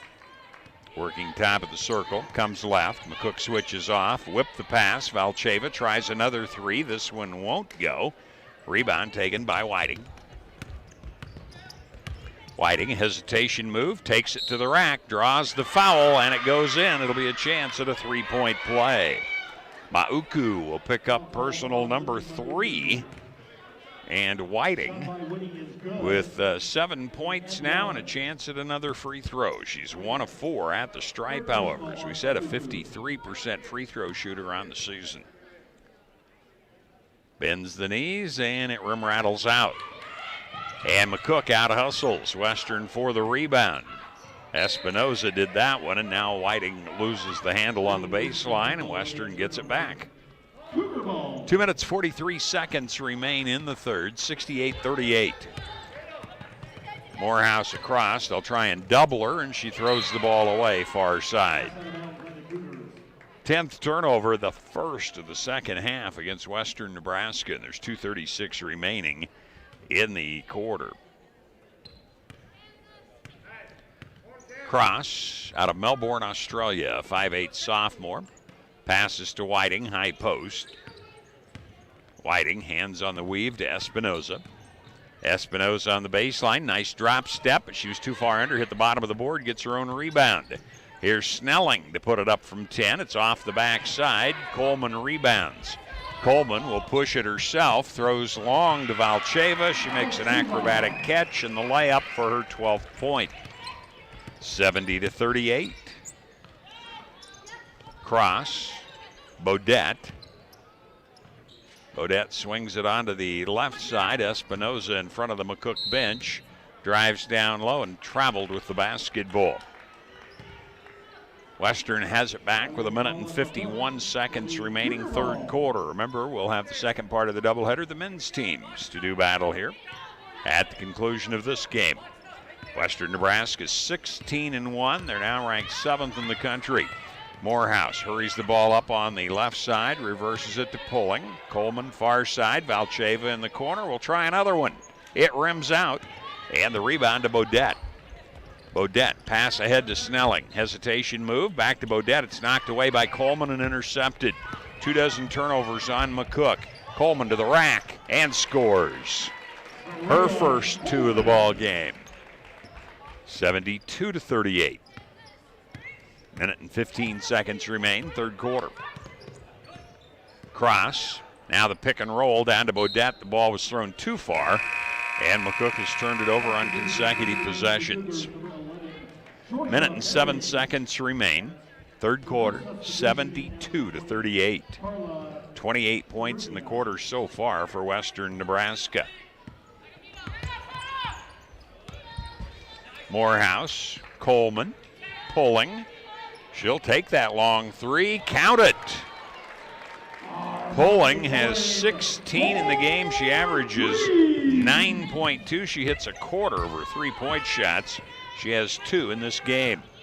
Here's Cross on the drive. She'll draw a foul. So she'll go to the line with 43 seconds to go to shoot here in the quarter.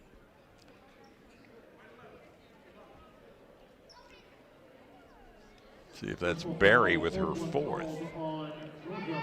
Barry has 4, 3 of them coming this quarter. Cross with 4 points in the first half of play. Gets the free throw for 5 points total now. She's 3 of 4 free throwing. Only a 56% free throw shooter. She's done better. This one, however, bounces away, and Valcheva rebounds for Western Nebraska. Morehouse into the left corner. Pulling will try it again. Count it! Pulling now with 19, including 3 threes. Cross spinning away from the defense, and a foul as Pulling tried to come over and help out on defense, and she'll have her 3rd personal. 24.4 seconds to go. Looks like we're going to see Sanford come in. Mateo is back in. Kelshaw is back in for McCook. And shooting will be Cross. Cross just went 1 out of 2. She's 3 of 5 in the game. And hits that one.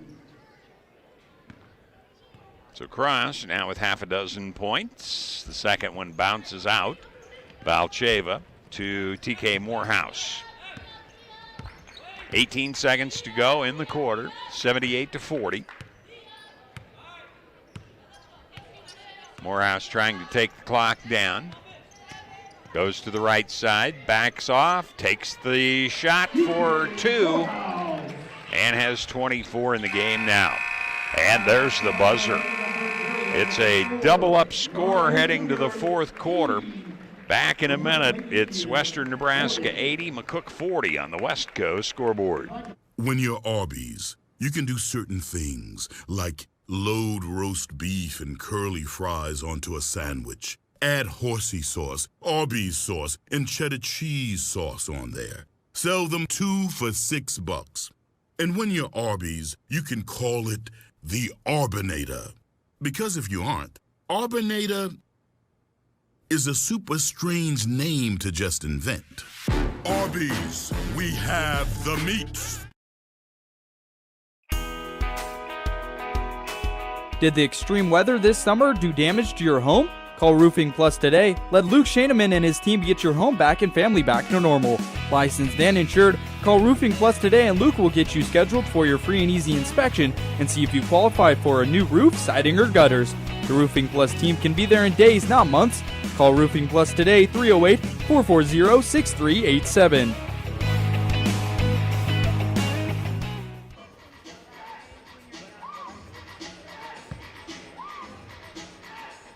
Comfortable lead for Western Nebraska as we head to the fourth. It's 80-40 starting the fourth quarter. Western Nebraska had been averaging, coming into this ball game, 80.8. McCook had been averaging 79.1. Western was tied for 19th in the country. McCook was 29th, but wow. Fewest points McCook has scored this year is 54. They have 40 right now. Three players with 7 each. Mateo, Whiting, and Bodette, who is stuck at that from halftime yet in the game. Western will have the ball as we open play. Morehouse takes the pass from Pulling. Valcheva, Mauku, and Coleman in there. Coleman takes the pass right elbow. Valcheva high post down to Mauku, and we're going to have 3 seconds called against Mauku. Only the second turnover of the second half against Western. They have 11. McCook has 25. Here's D'Artest feeding it down low, but Kelshaw underneath the backboard couldn't get the shot off. Now D'Artest will launch a three. Mauku rebounds. Coleman takes the pass and comes into the forecourt. Throws to Mauku on the baseline, zips it back out to Coleman. Nearly intercepted, but Coleman came up with it. Now Coleman, Valcheva. Valcheva faked a three, drove, reverse layup, goes in for her 14th point. She was kind of underneath the rim. Looked like she was going to take it over on the left-hand side, but instead it was a right-handed shot. Here's the shot bounding around and going in for Kelshaw. Her first fielder of the game, 3rd point. And Western Nebraska takes time with 9 minutes and a second to go in the ball game. We will take a 1-minute timeout. It's 82-42 Western Nebraska on the Wesco scoreboard. Box Butte General Hospital continues our mission to lead and innovate in healthcare delivery and community wellness. But this isn't just a hospital. This is home to exceptional patient care. This is the greatest place to work, receive care, and practice medicine. This is innovation in action. This is community wellness. This is where specialty clinics fit your needs. This is where a friendly smile, a warm hand, and an empathetic ear exist to care for you. We are Box Butte General Hospital. This is us. Great things are happening here since 1970. You may look forward to spending the seasons with family in your home, but not when these critters come knocking on your door. That's where Benzel Pest Control saves the day. Family owned since 1976, we provide prompt, professional, and efficient services to keep your home or business safe and secure all year round. With 3 generations and more than 4 decades of service to the Nebraska Panhandle and Southeast Wyoming, Benzel Pest Control is the only name in all seasons pest defense.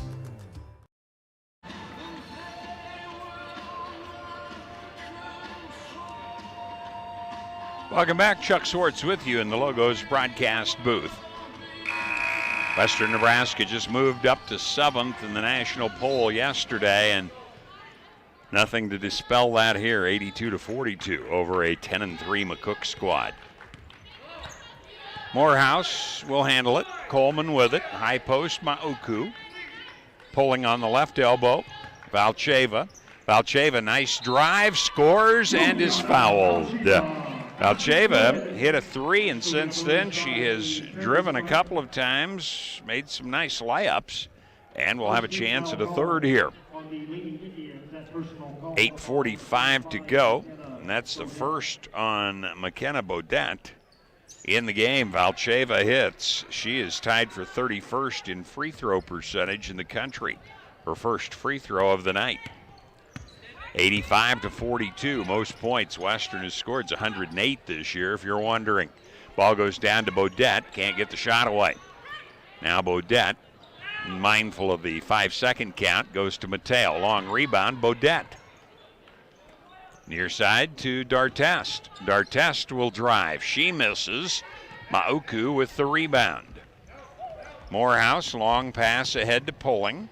She'll baseball a pass far side to Coleman. Coleman steps back, launches from 18. It's too strong. Bodette rebounds from McCook. We're at the 8-minute mark. Here's Mateo. Her pass deflected by Valcheva, intercepted by Mauku. 26 turnovers on McCook. Here is Morehouse. Valcheva from the baseline misses the 15-footer, chases down her own miss, and Western has it back. 85-42, 7:42 clock running. Western Nebraska with the lead. Morehouse drives to the hoop and makes it look easy. 26 in the game. 87-42, 7.5 minutes to go. Here's Mateo. Euro step into the paint, misses. Morehouse rebound. She was tied for the rebounding lead at halftime. Swings a pass to Coleman. Long two-pointer goes in. Coleman with her 4th point. Averages 3.1. Long pass ahead to Mateo. Mateo bounces it to the trailer. Whiting. Down to Bodette. She'll turn. It hangs and goes in. Bodette with 9, her first this half. She leads McCook at 15.3 normally. 89-44, Western Nebraska. Mauku has it on the left side. She'll hand to Pulling. Pulling will drive into the paint, puts it up and in. Pulling has 21 in the game now. That's a new high for her. D'Artest feeds Bodette. Swing it to Sanford. It's intercepted. Here comes T.G. Morehouse all by herself. And she now has 28 in the game. 93-44. Timeout McCook. 6 minutes and 14 seconds remain in the ball game. 30-second timeout here. It's Western Nebraska 93, McCook 44 on the West Coast scoreboard. Changing leaf colors means yard work. Your friends at Tri-City Stormwater wants to remind you of the proper way to dispose of fallen leaves. Leaves make great mulch for trees and bushes and compost for future gardens. The city also has yard waste bins, so they can dispose of all your leaves at the city compost facility. Always keep your leaves out of the gutters. Not only do they cause clogging and flooding, they can pollute our waterways by causing nutrient overload. So keep your yard looking good and your drinking water safe, because it's our water, our responsibility.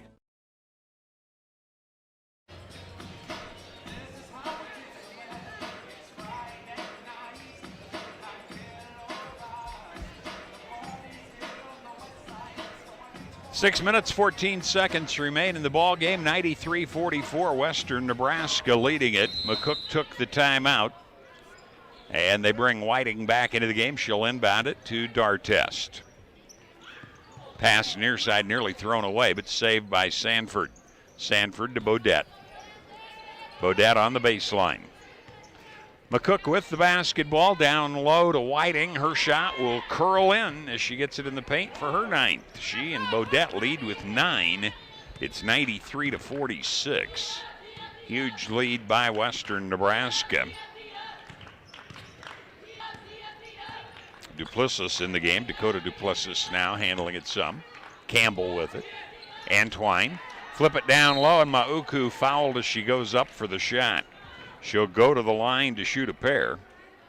Scored all of her points, 7 of them, in the first quarter of play. Hasn't scored since then. Sanford will have her 2nd.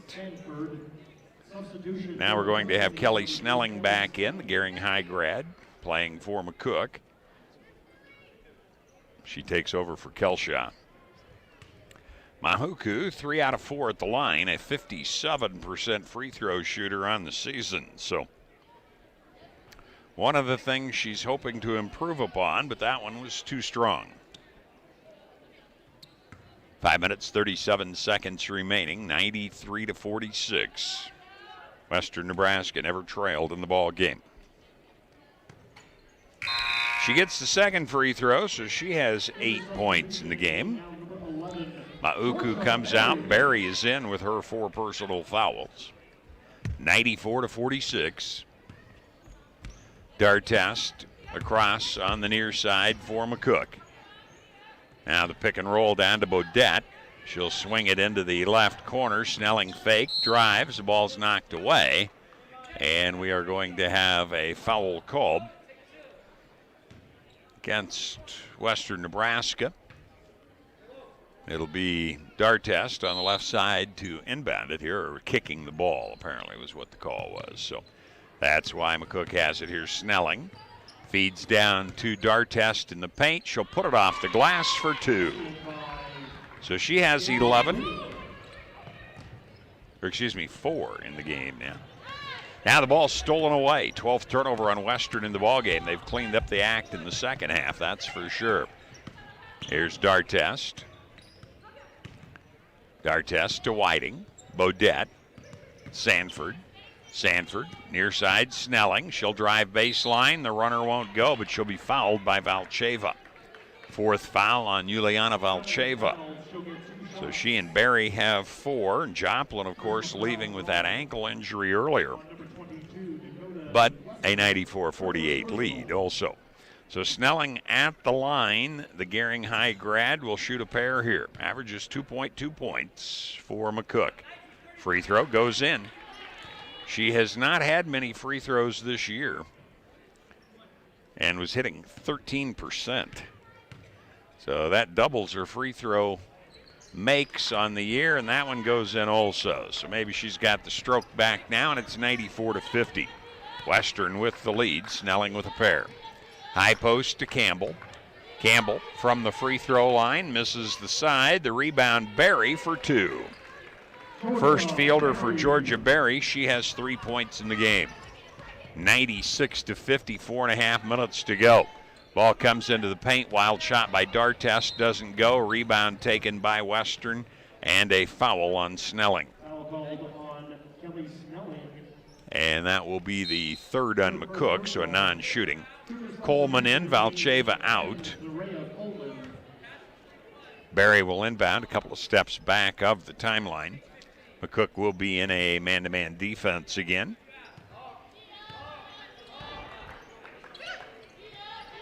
Duplessis to Campbell. Now Antwine. Coleman with it. Barry into the corner to Duplessis. She'll drive in, takes a 15-footer. She was fouled. It hung, didn't go in, but will be shooting a couple of free throws here.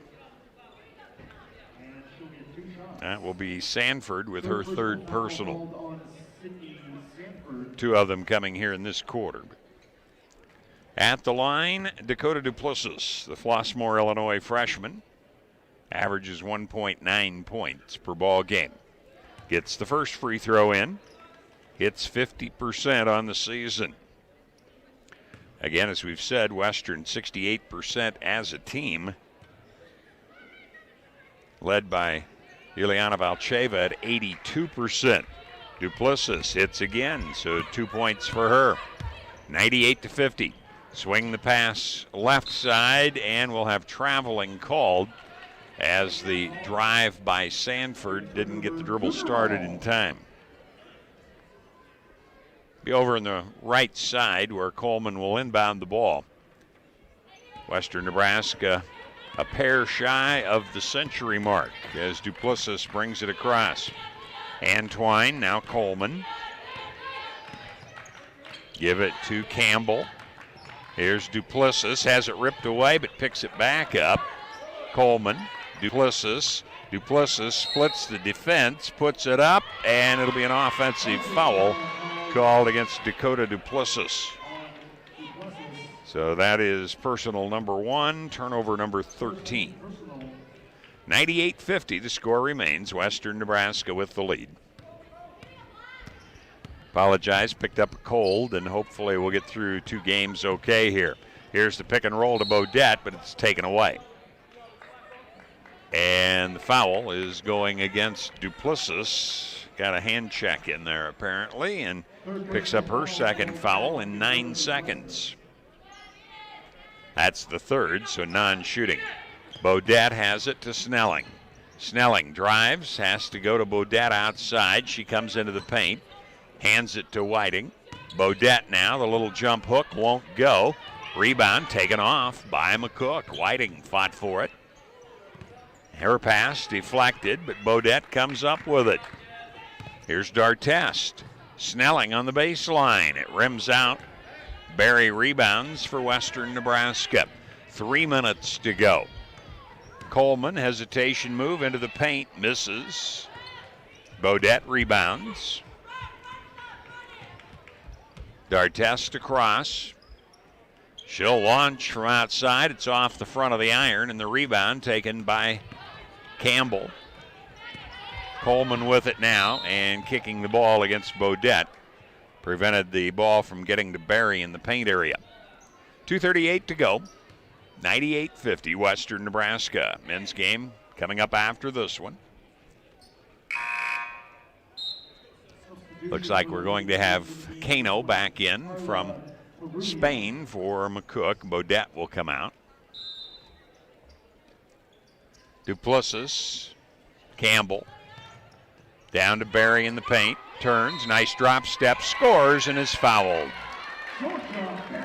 That will be Whiting with her third. So that gets it to the century mark. Barry with her 5th point will have a chance for number 6, and 101 for the team. 101, excuse me, after that one goes in. 2.5 minutes to go. D'Artest, Kano, Snelling, Kano again. Kano on the baseline, banks it off the glass, it comes out. Rebound taken by Antwine, jumps it to Duplessis, she'll drive baseline, kicks it to Coleman, reverses it. 3 won't go for Campbell. Rebound McCook. Sanford across, left side pass, Kano. Sanford, top of the circle. Works right elbow. Goes baseline to Whiting. The ball's knocked out of bounds. McCook with 15 on the shot clock.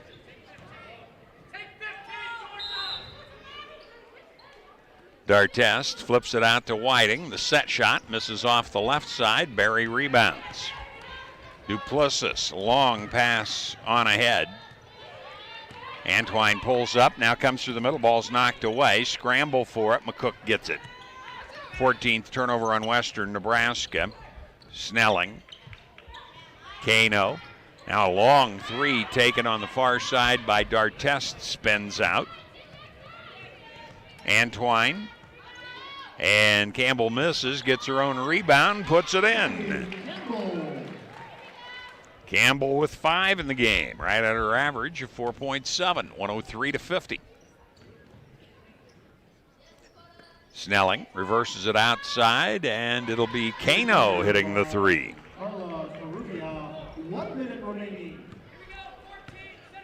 103-53, most points, 108 by Western Nebraska this year.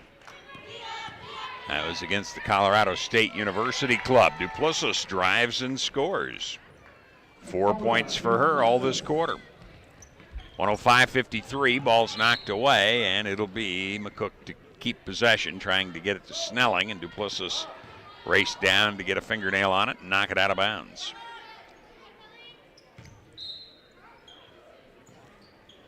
Snelling drives on the left baseline, lost the control momentarily, flipped it out to a teammate. Now Whiting, skip it to Kano, high arching 3s off iron. Rebound ricochets out to Coleman. Coleman 1-on-3, waiting for reinforcements. Backs up with 22 seconds to go, and Western may not take a shot. Coleman with now 12 seconds to go. Shot clock is off, by the way. Dribbling slowly toward the left side. Backs out as Sydney Sanford applying some defense, and there's the buzzer. So a big win for Western Nebraska. They held McCook to 13 points in that fourth quarter, and that's a new season low for McCook. 53, they had 54 as their previous number. Big quarters, 25 in the first, 19 in the second, 36 in the third, 25 in the fourth for Western, and they cruise to an easy win. We've got the Runza post-game show coming up, so we'll look at team and individual stats for you. That will be coming up. It'll be a 1.5-minute timeout, a 90-second timeout with the final again, 105-53 Western Nebraska on the Wesco scoreboard. At Compliments for you and your home, we're not ready to take down Christmas decor quite yet. Stop in and pick up great Christmas decor at great prices, with all Christmas items 30% off. And remember, Compliments has ladies' fashions that appeal to all ages and sizes. Be sure to look through our clearance racks for last chance bargains. Compliments for you and your home, 1708 Broadway, downtown Scottsbluff.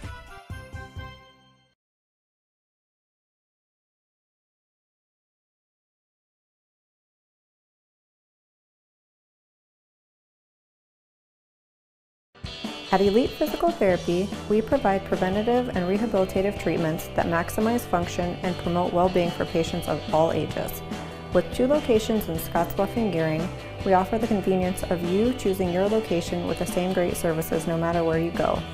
Stop into one of our locations today, in Scottsbluff at 214 West 27th Street or in Gearing at 10th and M Street, and see what Elite Physical Therapy can do for you. Treatment you need and care you deserve.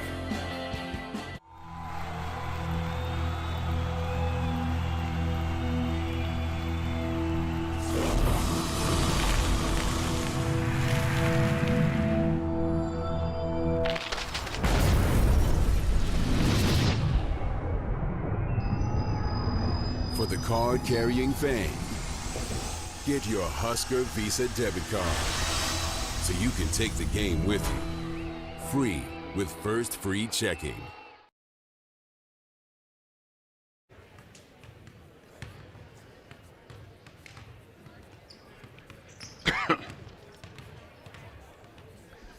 Well, thank you. The post-game show brought to you by Runza. Runza doesn't like to think of themselves as just another restaurant in town. They like to think of themselves as part of the community. Runza with locations in Scottsbluff and Gearing. Western Nebraska jumped out 5-0. It was 14-4, 20-6. You get the idea. 25-6 at the quarter break. And then in the second quarter, McCook put a run on late in the quarter to cut what was a 33-11 lead to 33-17, but it ended up 44-27 at halftime. McCook only quarter they had an advantage. That was 21-19. In the third, a huge advantage, Western Nebraska, 36-13. They had their first 30-point lead and only extended off of that and then outscored McCook 25-13 in the fourth quarter, holding McCook to a season-low 53 points and giving McCook their third straight loss as they are now 10-4. Western Nebraska, their 15th straight win as they improve to 17-1. When we come back, we'll take a look at the individual scoring. We've still got team stats to bring you in this one also. A 1-minute timeout coming up. It was Wesco scoreboard, Western Nebraska, 105-53. Are you looking for the perfect place to hold a wedding, family reunion, holiday office party, or business meeting? Well, look no further. The Hampton Inn and Suites Hotel and Conference Center is just the place for you. We're a full-service banquet facility that can host up to 400 of your guests. Stop in and see our spacious open-concept meeting rooms and begin planning your special event or family gathering today. Let us do the work for you so you can enjoy your guests. For personal service, stop by the Hampton Inn and Suites front desk.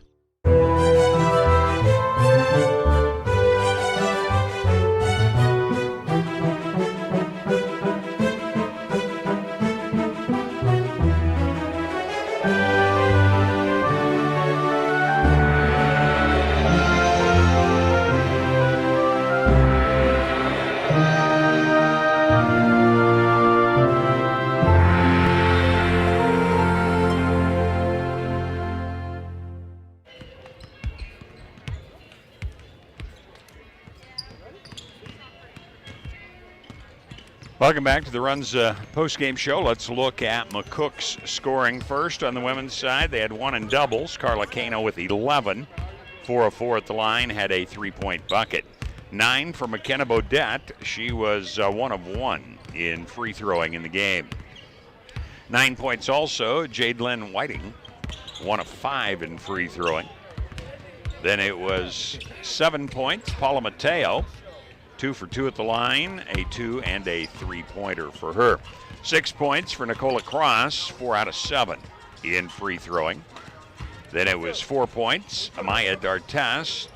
3 points, Nemaya Kelshaw. She was 1 of 2 in free throwing. 2 points for Kelly Snelling, the Gering High grad, went 2 for 2 at the line. 2 points also by Jessica Espinoza. She was 2 for 2 in free throwing. Playing but not scoring, Sydney Sanford. So 10 played and 9 scored in the ball game for McCook. We'll take our final timeout, next to last timeout, I guess it is, for Runza before we look at Western Nebraska. And we've got some other scoring to bring you and team stats. But again, it was 105-53 Western Nebraska on the West Coast scoreboard. We'll be back. Winter is upon us, and while safety is an important consideration all year long, there are some auto maintenance and safety checks that are specific to winter driving. To be sure you don't end up a road popsicle, take your vehicle to High Tech Auto and let Terry's team help you get an upper hand on Old Man Winter.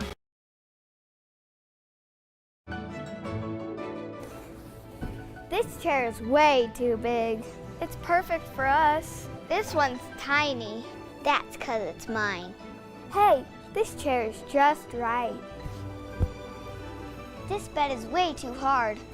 It's perfect for me. This bed is way too soft. Just what I needed. This bed is just right. So come on over to Leeds Heads.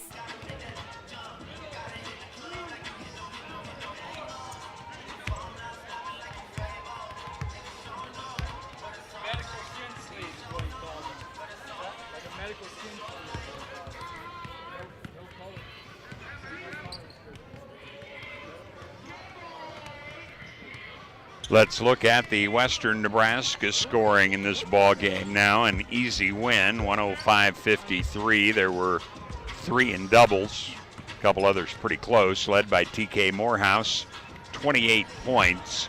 She was 4 of 6 in free throwing, had a couple of 3-pointers. Averaging 21.5, came in as the 9th leading scorer in the country. Did nothing to harm that tonight. 21 points, Armani Poling, and that'll be a new career high for her. Poling didn't shoot any free throws, but she did have 3 threes in the game. Ileana Valcheva had 17, made her only free throw attempt, made a couple of threes. Then it was 8 points for Lindsay Mauku, 4 out of 6 in free throwing. Good night for her from the stripe. 7 for Taylor Joplin, who went out with an ankle injury, didn't shoot any free throws. Did have a 3-pointer. Hopefully we'll have a chance to talk with Chad Gibney maybe at halftime of the men's game and can get an update on her at that time. 6 points, Georgia Berry, 2 out of 3 in free throwing for her. 5 points, Maddie Campbell on a 2 and a 3. Desmond Antwine also 5. She was 3 for 3 at the stripe. Dakota Duplessis comes in and gets 4 points. She was 2 for 2 at the line. Zaria Coleman also with 4. And I think that's it. 10 played and 10 scored for Western Nebraska in this ball game. Again, by quarters, it was 25-6. Then McCook 21-19 in the second. But in the third, 36-13 Western Nebraska and 25-13 in the fourth for that dominating win, 105-53. That's the third straight loss for McCook now in a 10-4 season. They are 3-3 on the road. Western Nebraska stays perfect at home with an 8-0. Rebounding, Western Nebraska had 49 compared to McCook's 32. Mauku had 8, Morehouse had 6, and let's see, Campbell and Berry 5 each to lead Western. McCook had Bodette with 8 and Mateo with 4 in the game. Turnovers, unofficially 27 on McCook and 14 against Western in the contest. They, at halftime, had 9, then picked up only 1 in the third, had a bunch of different people in the fourth, and it got a little sloppier, so they did end up with 14, according to my books on that one. Off the bench, Western had a 24-17 advantage in the game. And let's see, off of second chance points, 11-2. Western Nebraska, and off turnovers, 21-2. Western Nebraska with the lead. Well, I do have a cold. I've apologized for that a couple times as the voice starts to crack at times. I'm going to take a little extra time in between games here just to make sure I can get the throat ready for the second game tonight. So thanks for being along on the first game. Hope you'll be along for the second game for us here, as Western Nebraska dominating win over McCook, a team that came in with a pretty impressive record of 10-3, but 5-0 to start, and it only got worse after that if you're a McCook Indian fan.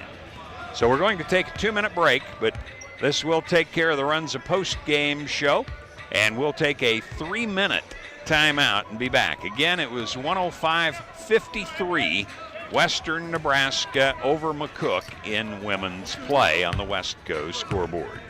Logos in Gearing is the place to get all of your school spirit gear, personalized gifts, and promotional items for your business and employees, and banners for any special event. Logos is also the only place to stop for custom screen printing or embroidery. You can even design it yourself on their interactive website.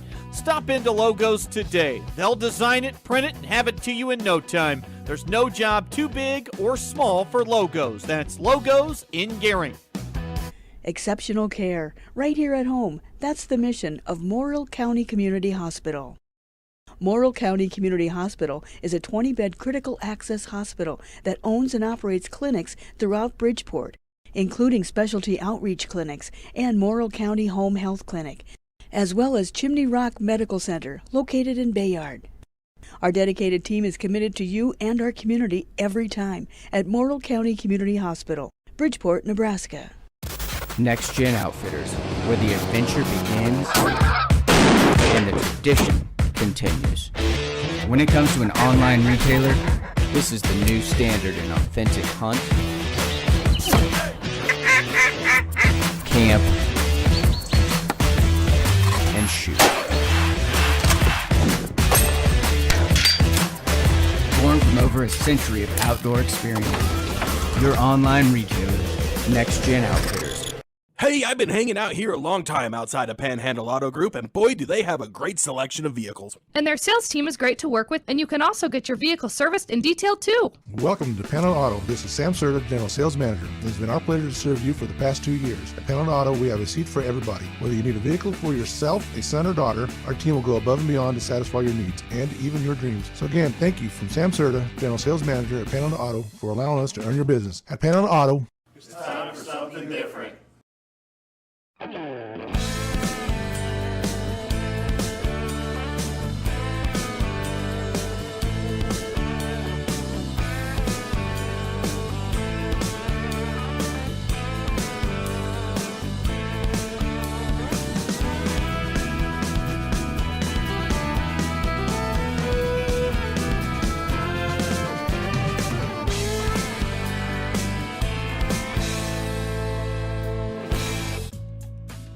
At Platte Valley Bank, we believe it shouldn't cost you money to access your money. That's why we offer free ATMs anytime, anywhere. Whether you are across town or traveling abroad, there won't be an added expense to access the funds in your Platte Valley Bank account. Free ATMs are just one of the great benefits of banking with us. Stop by to talk to one of our friendly associates to discuss what else Platte Valley Bank has to offer.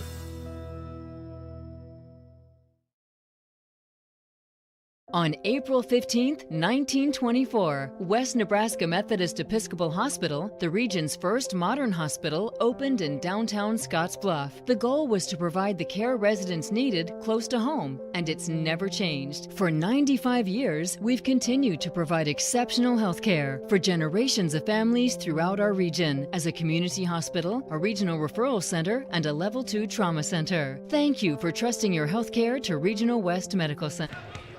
Welcome back to Cougar Palace for the second game of our doubleheader on KOZY 101.3 or KOZYFM.com, plus tonight on YouTube. It's our second game. The women from Western Nebraska won the first game by a score of 105-53. Time once again for the High Plains Spa and Recreation pregame show. This game matches the 10-6 Western Nebraska Cougars under Corey Faringer against the 7-7 McCook College Indians with first-year coach Kyle Drennan. Western Nebraska is coming off a hard-fought loss at NJC Friday night. That one was heard on KOZY. It was 105-102. While the McCook men are like their women's team in that they haven't played since December 7th. So it's their first game in 37 days. Western Nebraska is 0-1 in South Sub-Region play, while this will be McCook's first sub-region game. The South hosts the men's tournament this year, so there's added importance attached to these games, and every coach will tell you it's a must that you defend the home court. Western Nebraska's Teddy Allen is the nation's leading scorer at 31.9 points per game. He's also sixth in free throw percentage at 91.3. Other scorers for Western Nebraska: Kenny Strawbridge at 12.9. Taylor Johnson, 12.5. James Felton coming off the bench at 10.8. And Jared Rosser at 9.1. McCook is led by Raheem Sullivan at 17.3 points per game. Latrey Darthard at 15.2. And Justin Costello at 12.2. Our rebounding leaders for Western Nebraska are Allen at 7.5, Strawbridge at 6.3, Rosser at 4.7, and Johnson at 4.5. McCook's led on the glass by Sullivan with 4.6 rebounds per game, Rakeem Peterson at 4.4, Tyreek Singh at 4.2, and Costello at 3.5. Next up, we'll have our starting lineups coming up. That's next on the High Plains Spa and Recreation pregame show in 1 minute. We all have hard days at work. This is what champion bullfighter Dusty Tuckness does for a living. Now this is a tough day at work. When Dusty comes home, he likes things quiet. Windows and patio doors from Renewal by Andersen not only make things quiet, they cut your energy bills and add to the value of your home. No matter what you do for a living, Renewal by Andersen windows and patio doors, because coming home should always feel this good.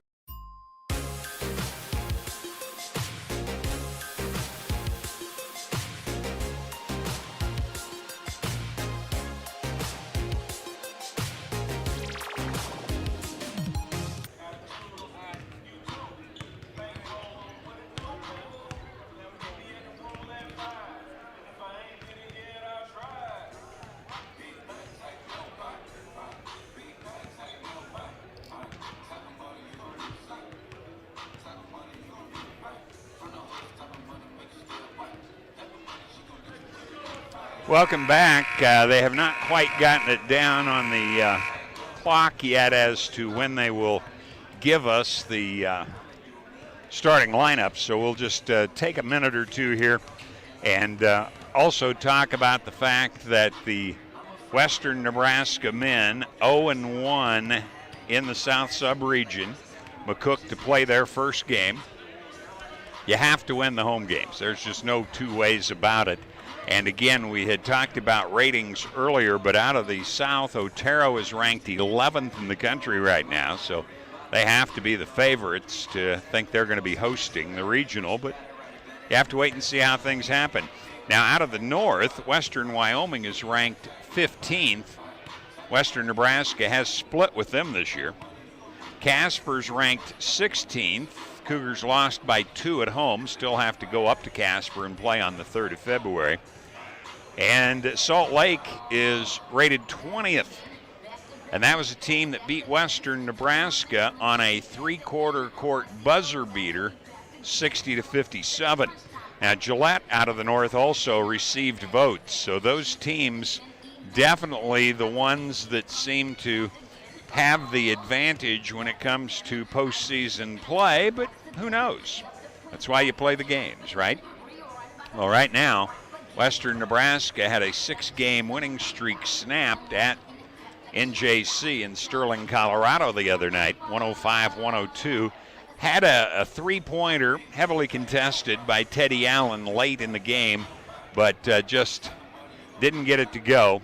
And there was a dunk at the buzzer by Western, a little uncertainty as to whether it was going to count or not. It didn't, and it ended up as a 105-102 game. Our pregame show is brought to you by High Plains Spa and Recreation, featuring spas, RVs, boats, and Green Mountain Grills.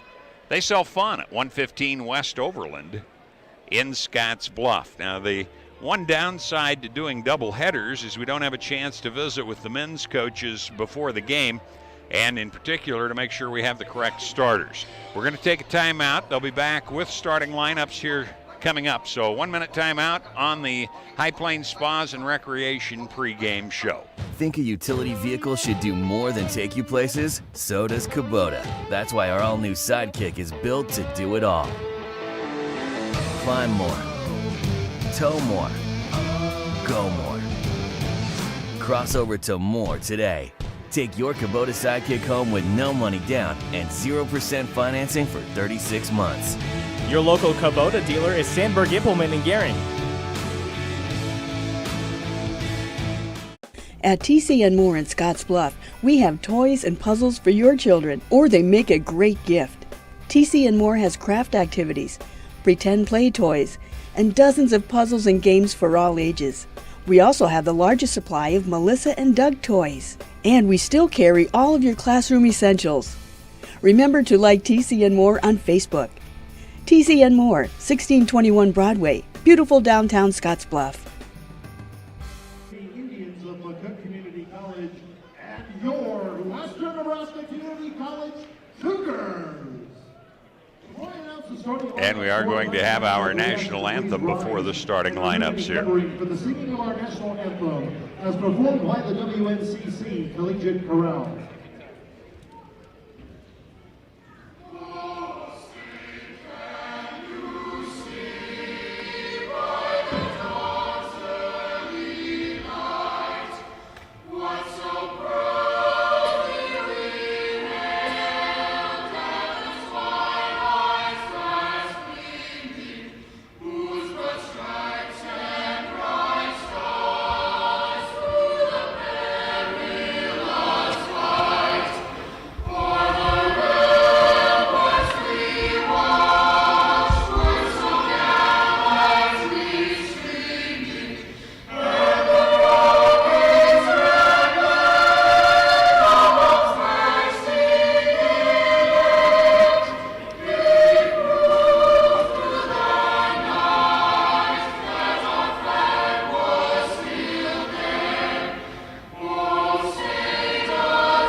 Our national anthem as we get ready to start the second game of our doubleheader. Again, it was Western Nebraska women picking up the win in the first ball game, 105-53. So McCook wearing black uniforms, white down the sides with the black ladder steps across, as I describe it, black trunks. And the starters coming out now. and Denzel Cummins, a 6-foot freshman out of Ontario, Canada, getting the start up. Now Latrey Darthard, 6'4" freshman out of Denton. He averages 15.2 points. Rakeem Peterson, 6'3" freshman, Midland, Texas, 8.1 points. Now Tyreek Singh, the 6'7" sophomore out of Tobago, averaging 7.4. And Justin Costello, a 6'2" sophomore from Elkhorn South High School, also in the starting lineup today.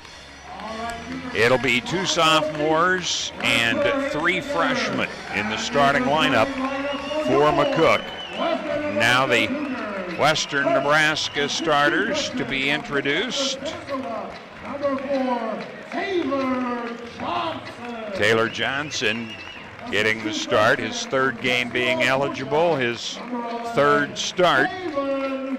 Averages 12.5. Kalen Williams, 8.8, 6'2" freshman. Now Felton will get the start tonight instead of Jared Rosser, a 6'4" sophomore out of Denver at 10.8 points. Kenny Strawbridge, 6'4" sophomore. He averages 12.9 points. And Teddy Allen also getting the start tonight. So Corey Farringer's team going a little bit different in their starters. They will have 3 sophomores, 2 freshmen, still average about 6'4" in height in the starting lineup.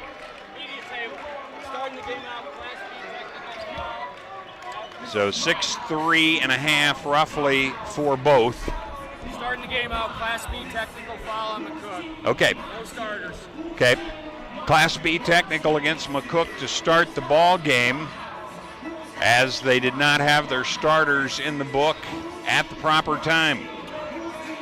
Official coming over and telling us that. So a Class B technical means that a free throw will be coming, and Teddy Allen, who is 6th best in the country right now in free throws, will be shooting. 91.3% on the year, and he misses it. Difficult situation standing up there by yourself, I think. So it stays zeros. Allen missing the free throw, and now we're ready for the jump. Felton will jump at 6'4". He'll be going against Rakeem Peterson at 6'3". So not the tallest players out there for the jump. And McCook will have that one as Peterson really got off the floor. Here's Cummins across against the man-to-man. Johnson picks him up. Now Peterson, swing it to Costello out of Elkhorn South. Zone defense now by Western.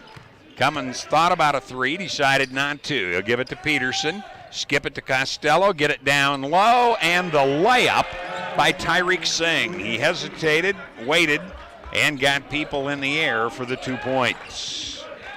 2-0, McCook on top. Handling it will be Kalen Williams. Williams to Johnson. Strawbridge, far side. Felton cuts through the middle, takes the jumper on the baseline, misses. Johnson rebounds and scores. Taylor Johnson ties it at 2. Across Cummins. He'll get it to Peterson. Down low on the block, Singh. Outside now, a long-range 3 is an air ball by Cummins. Western Nebraska has it. Now the ball tipped, but Johnson has it for Western. Skips a pass far side. It's intercepted by Costello. Costello dishes it into the corner. Peterson launches. It rims out, and the rebound taken by Felton. Allen lobs down low. Shot knocked away as Felton went up for that one. Couldn't get it away cleanly, and the score stays 2. 18:20 to go here in the first half of play.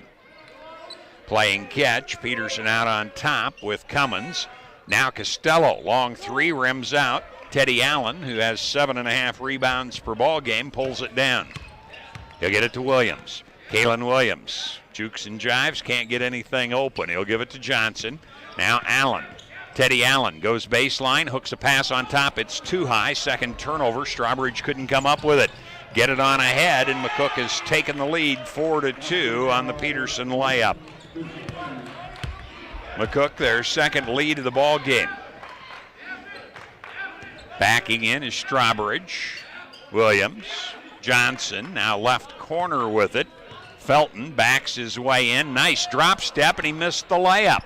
Rebound fought for, taken away by Western's Kalen Williams for 2. Williams scores, and we're tied for the second time. Rakeem Peterson for McCook. Cummins. Zone defense by Western. If we have a brief halt, talk about what some coaches have said over the course of time, but there's the drive by Cummins, and he'll score. Third player for McCook to score, and it's 6-4. McCook leading it there in a man-to-man defense. Williams, top of the circle, left side, Strawbridge. Skip the pass. Johnson will launch a three. It's off, and the rebound taken by McCook's Denzel Cummins. Cummins dribbles it across himself, picks up the pace, dishes it into the corner to Darthard for the first time that he's handled it. Now Peterson. Peterson wanted to give on the weave, now fumbles it away but gets it back. Goes high post to Singh. Now down low, ball swatted away. Good defense by Strawbridge. Here they come the other direction. The Euro step, and Williams has scored his second layup. Tied at 6 with 16:14 to go, first half. Cummins plays catch with Costello. Now varies it to the other side, Peterson. Cummins, good first step, takes it in, partially blocked. Teddy Allen comes up with the loose ball. Allen will bring it up. Western a chance to take the lead. Here's Teddy, the runner, for 2. Allen's first 2 of the night. He had 39 at NJC the other night in a losing effort. Peterson handling it for a moment. Now Cummins back to Peterson against the zone. Skip the pass into the corner. Costello. Outside, Darthard. Now Singh with it a long way from the hoop. He doesn't look as comfortable out there. Gives it to Costello. His three is long. Rebound taken off by Felton. Teddy Allen up on the near side takes a screen from Taylor Johnson. Goes baseline, reverse layup for another 2. And we're going to have timeout taken by McCook. 15:09 remaining first half. 30-second timeout. It's 10-6 Western Nebraska on the Westco scoreboard. Are you ready to join the celebration? Then what are you waiting for? Switch to Viero today and find out exactly why we're better. More towers than the competition. Convenient stores in your neighborhood. Friendly, helpful customer service. And top phones at excellent values, such as the iPhone XR for free. That's right. Get a free iPhone XR when you purchase any other iPhone of equal or greater value. Viero Wireless, your better choice for wireless service.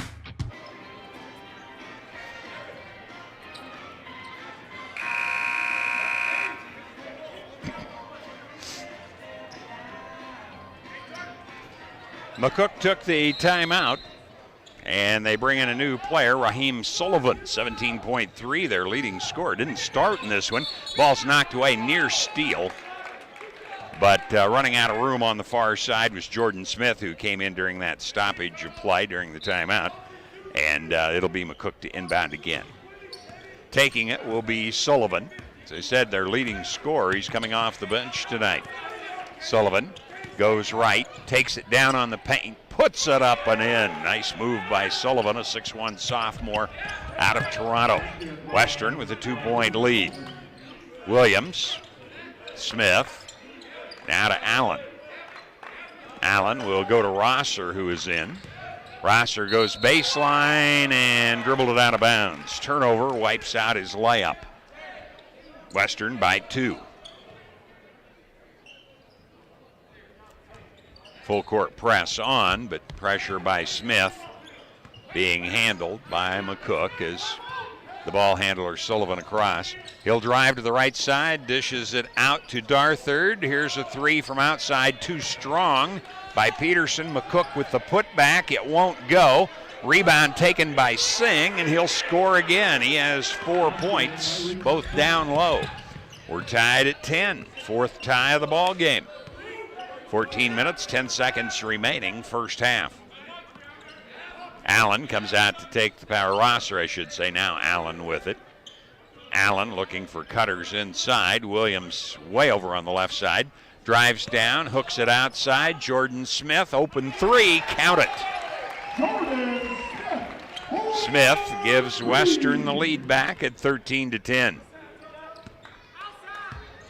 Raheem Sullivan out of Toronto, the ball handler for McCook. Good quickness on his part. Peterson with it. Now in the corner, Darthard. Singh a long way from the hoop with it. Peterson backs off in the corner, now takes it on the baseline. He's rejected, and the ball fought for on the baseline, and we will say a jump ball called, and the possession arrow will be in Western's favor, so that will be the first turnover of the ball game going against McCook. 13-10, 13:22 to go, first half. Western with the lead. Western 10-6, McCook 7-7. McCook started out strong. They went down to Hobbs, New Mexico, to the New Mexico invite. Won 3 games down there. Rosser. Now Allen. Looking for a cutter through the middle. He'll get it to Rosser, and he'll be fouled.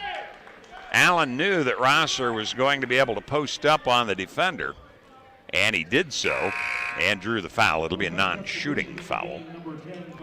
We're going to see Boaz Quinlan, a 6'4 freshman out of Beaverton, Oregon, in for McCook. The foul was on Peterson. Here's Strawbridge with it. Dishes right side, Johnson. Strawbridge, top of the circle. Spins into the paint. Drop step, scores, but they'll call traveling. Change the pivot foot. And already 4 turnovers against Western Nebraska. They only average 11 a game. McCook's the team that averages 15, but they have only 1 so far in the game. Sullivan picked up by Taylor Johnson. Has it across the timeline, picks up the pace right side, puts it up. It won't go as he was intimidated. And the rebound taken out by Strawbridge. Strawbridge clears it, Jordan Smith. Smith backs away as McCook quickly back on defense. Lob, Rosser into the paint. He'll put the jump hook up for his first 2. 15-10, 5-point lead, biggest for Western here in this first half of play. Sullivan, ball's knocked away, but recovered by Darthard. And he throws it away. Threw it in between 2 teammates. He had Quinlan and Costello and threw it between them out of bounds. Second turnover now on McCook. 12 minutes, 13 seconds to go. Ball will be inbounded by Smith, and Taylor Johnson just gives it right back to him. He's across the timeline, takes a Strawbridge screen to the right, but fighting through it was Sullivan. Down to Teddy Allen, and he's blocked, but it's recovered by Rosser. He'll score. 17-10, biggest lead of the game for Western Nebraska now. New player in, one I have to confess I was hoping wouldn't. As I had said, I don't have a chance to talk to the coaches for the men's teams usually because we're into the women's by the time they get in the gym. I asked the McCook women how you pronounced Bissanithe, and he said, I have no idea. So Bissanith, I believe, is what we're going with, is in the ball game now for McCook. A 6'8 sophomore out of North Miami High School. Sullivan handling it, jumps a pass near side, Darthard, and he'll hit the 3. Darthard's first points of the game, he averages 15.2. Stops a Western run at 17-3. Jordan Smith, near side, here's the drive by Eli Cadet, but he misses the layup. Rebound comes away to Quinlan. McCook on the run. They'll come into the middle, and it turns into an easy layup for Darthard as he got there before the defense could get set. All of a sudden, it's a 2-point game, 17-15. Jordan Smith backs off, continues to dribble, now drives in the middle, and he will be fouled. think it was an inadvertent trip more so than anything there before the big body bump that happened after that, and that will be Quinlan picking up the foul for McCook. Only the second against McCook. Western yet to be called for one. 17-15. Back in is Cummins for McCook. It will be Smith to inbound, alley-oop, and put down by Rosser. 4-point lead, 19-15. Sullivan, the ball handler for McCook, skips a pass near side to Cummins. Singh, he'll hand it to Bissonith, I think we've decided on.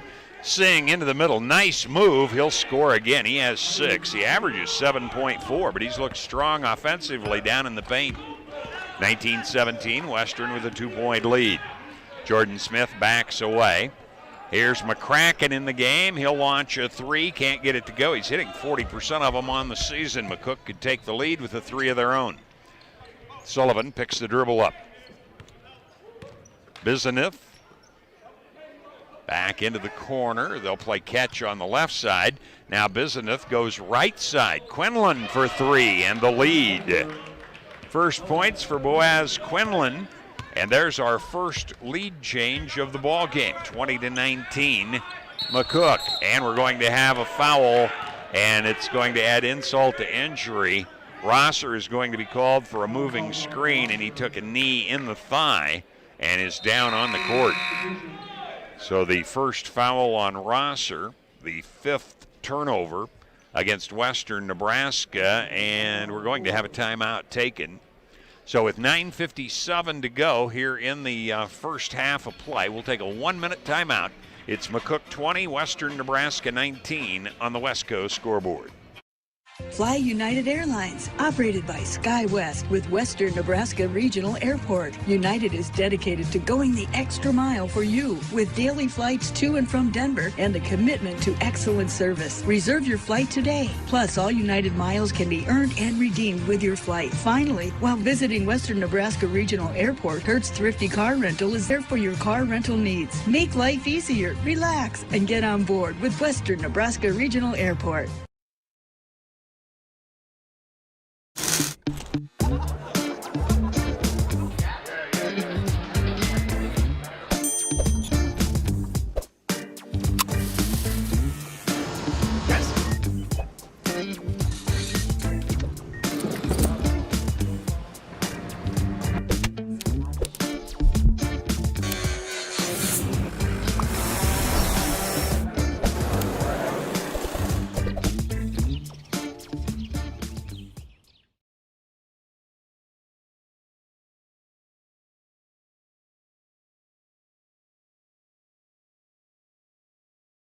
High Plains Spas and Recreation, First State Bank, Runza, Scottsbluff Screen Printing, and Paul Reed Construction.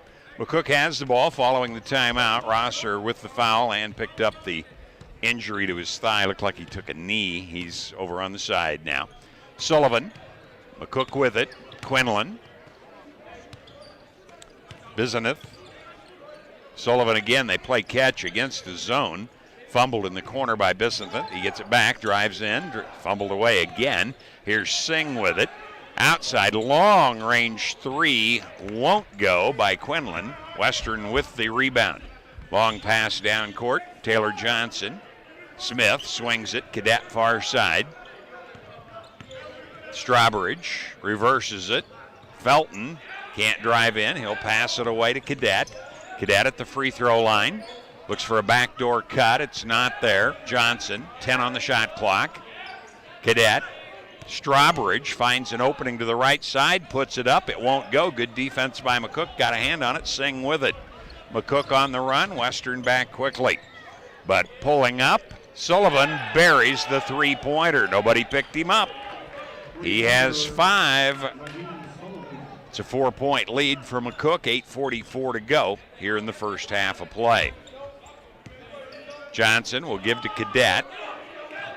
Smith in front of the McCook bench. Now Johnson. Johnson bounces it Deep into the corner, nothing there for Strawbridge. Outside Smith, can't get the three to go. Taylor Johnson, put back is partially blocked. Here comes McCook again. Big move into the middle and a foul as Sullivan took it to the rack. Western couldn't get in front of him in time. So Sullivan will go to the line and will be shooting 2 here. Foul was on Rosser. No, excuse me, Smith. That'll be the first on Jordan Smith of Western Nebraska. Sullivan, a 72% free throw shooter, shooting the first free throws of the game for McCook. Sullivan averaging 17.3, Darthard 15.2, but the free throw goes awry. Costello at 12.2, the third man in doubles for McCook. So one more free throw for Raheem Sullivan.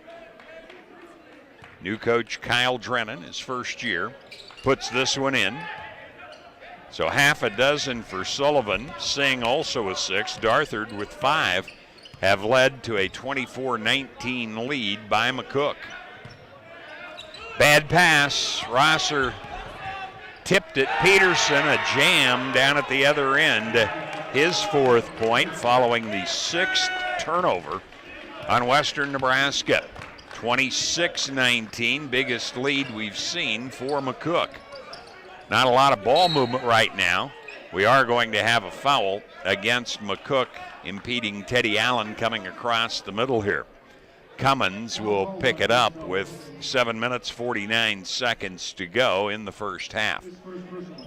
So the 3rd team foul on McCook. Down on the baseline, it'll be inbounded. Johnson scores and 1. Nice pass by Kalen Williams to get Johnson his 4th point of the game. Chance for 5. And the foul goes against Cummins as he just picks up his 2nd 4 seconds after the first one.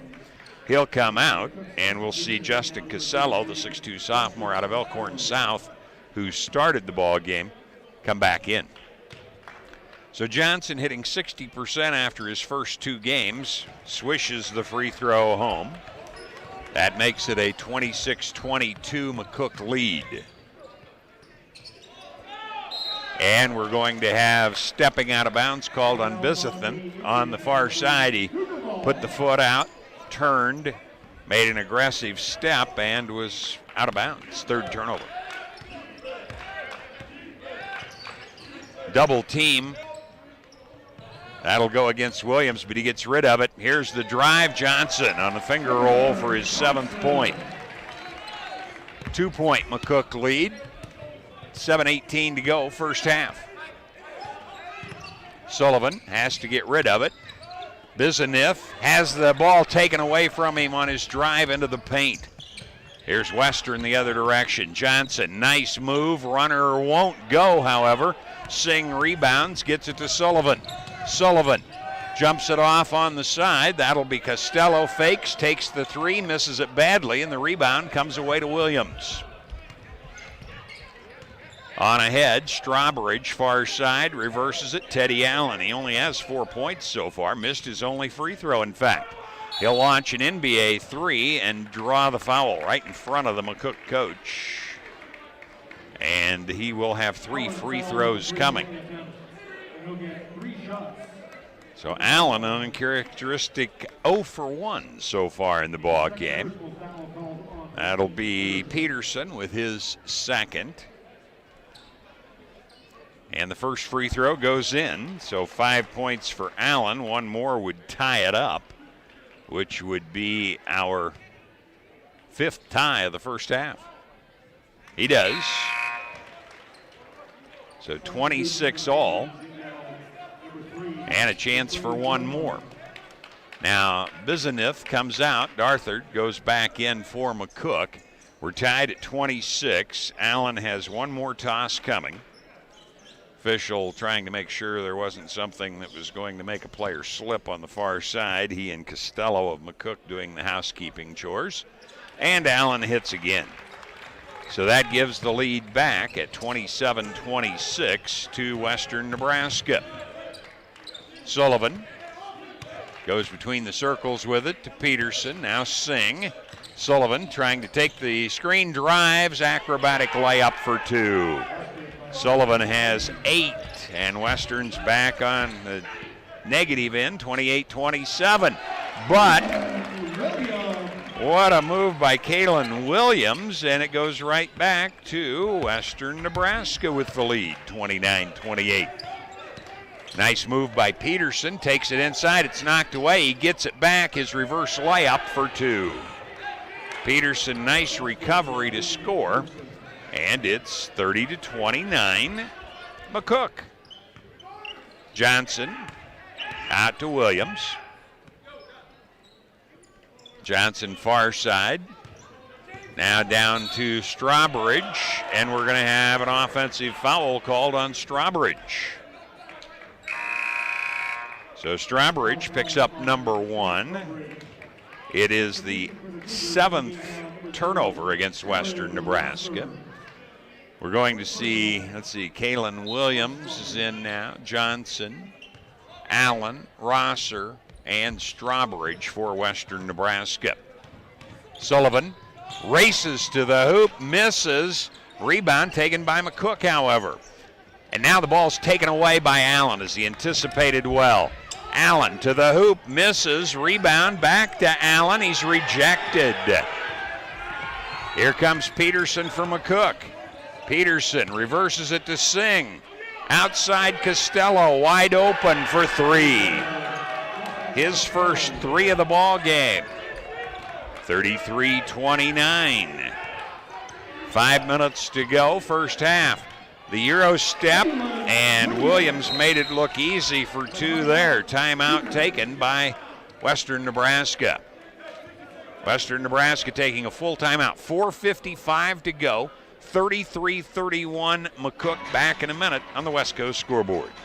Find out what convenient really means at the Western Travel Terminal. Start with our great selection of food and drinks, from for real milkshakes and fresh brewed coffee to snacks and hot food. Next, check out our beer and spirits with their everyday low prices. Finally, let us work for you with our full-service gas station and automatic truck and car wash. All this can be found at 822 South Beltline in Scottsbluff. Western Travel Terminal, your convenient shopping, restaurant, and full-service gas leader. Run with us in the unstoppable John Deere Gator XUV 835 and be prepared to go the extra mile. Because when others take rain checks, we take the wheel. With 3 wide seating, heat, and AC, this is the coolest, most comfortable Gator yet. Nothing runs like a Deere. Run with us. Visit 21st Century Equipment in Alliance, Torrington, Scottsbluff, and Bridgeport, or visit 21stcenturyequipment.com.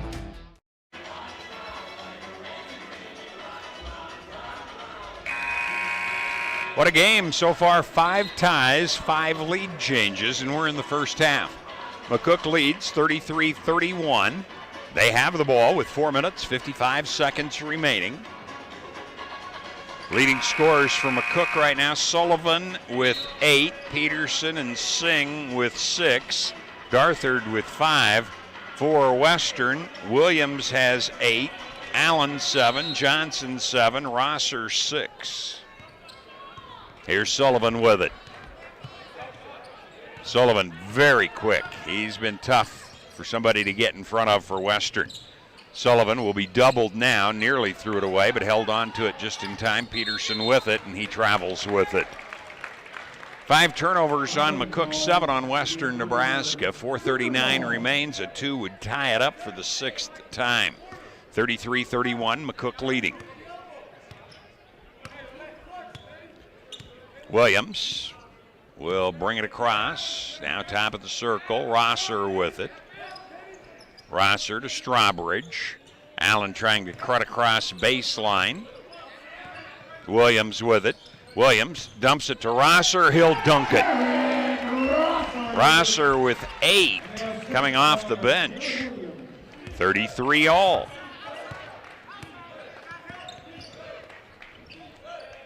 Singh hands it away. Sullivan hits a 3. Sullivan in doubles with 11 in the game now. 36-33. Here's Williams. Top of the circle bumped, backs off, continues the dribble.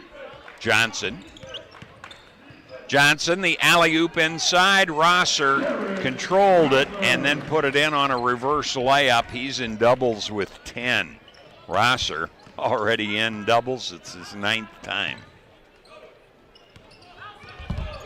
McCook with the ball, the lead. Drive by Singh. He'll put it off the glass. It won't go. Allen has it. 36-35. McCook. Long pass down is deflected out of bounds. The officials look and say off of McCook. The baseline official was wanting to look for sure. He thought it might have deflected off Western Nebraska, but the trail official emphatically was pointing that it was Western's ball. So inbounding is Kalen Williams. Williams to Allen. NBA 3 without even looking at the iron, and the rebound to Singh after it goes awry. Here's Peterson. Peterson off glass, can't get it to score, but the putback by Darthard. He has 7. It's a 3-point McCook lead. We're inside 3 minutes to go, first half of play. Williams jukes, jives, comes into the paint, fade away from 10, won't go. Rebound, Sullivan. Sullivan whips it into the corner. Darthard backs away with it. Sullivan again. Darthard. He spins, gives it to Peterson in the corner. He'll whip a cross-court pass to Costello, and he'll hit another 3. Costello has hit a pair of them, and McCook now with a 6-point lead, their biggest of the game. We're at 2:15 to go. Clock running, first half. 6 ties, 5 lead changes in the game so far. Rosser down to Teddy Allen for an easy 2. Sullivan giving away about 4 inches there. Just let him have the unopposed layup rather than a foul also. Sullivan whiffs a pass over to Peterson. Peterson is standing outside with it, dribbles a little bit now, gives it to Darthard. Darthard will come to the free throw line, drives in, puts it safely off the glass. He has 9 in the game now, and it's a 6-point lead again. Allen takes it inside, misses, and the rebound kicked outside to Costello. Now Sullivan. It's 3-on-3 into the corner. Darthard hits another bucket. That'd be 7 points for him in the last minute and a half. Timeout taken by Western Nebraska. This will be a 1-minute timeout. It's 46-37 McCook on the West Coast scoreboard. We'd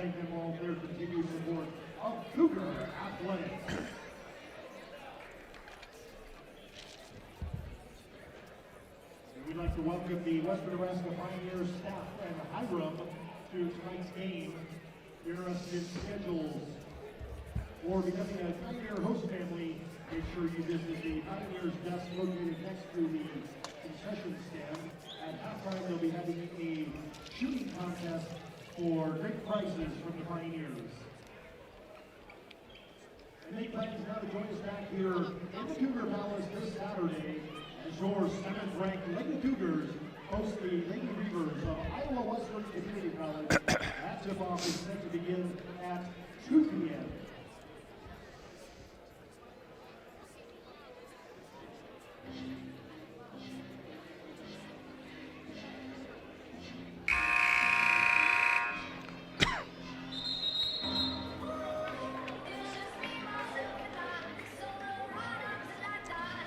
(46-37). McCook has gone on a run here after a 29-28 Western Nebraska lead. It's been all McCook since then. Western with only 8 points and 18 up there for McCook during that time. Western with the ball. Taylor Johnson, Rosser, Weave, Williams with it. Williams steps back, decides no, and the pass far side knocked out of bounds by McCook. Anticipating was Rakeem Peterson, but he ran out of room in front of the McCook bench. Inbound by Strawbridge. Here comes Johnson to the hoop. Big time contact, nothing called. Rebound comes away to Peterson. Jumps the pass on ahead. It's intercepted by Williams.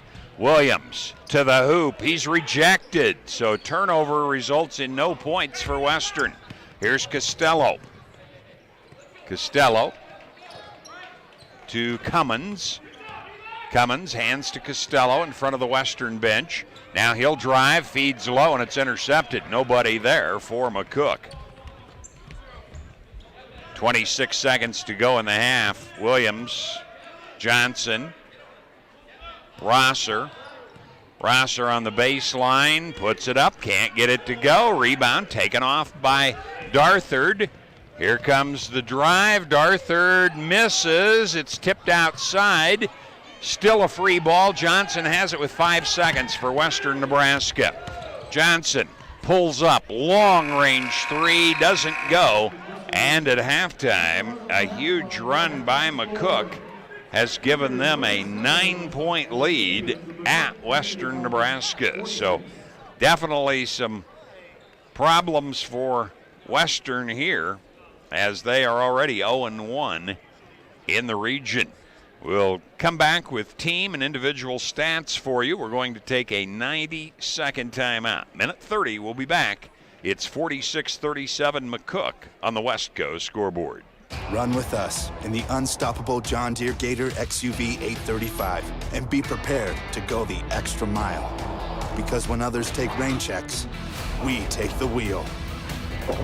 With 3 wide seating, heat, and AC, this is the coolest, most comfortable Gator yet.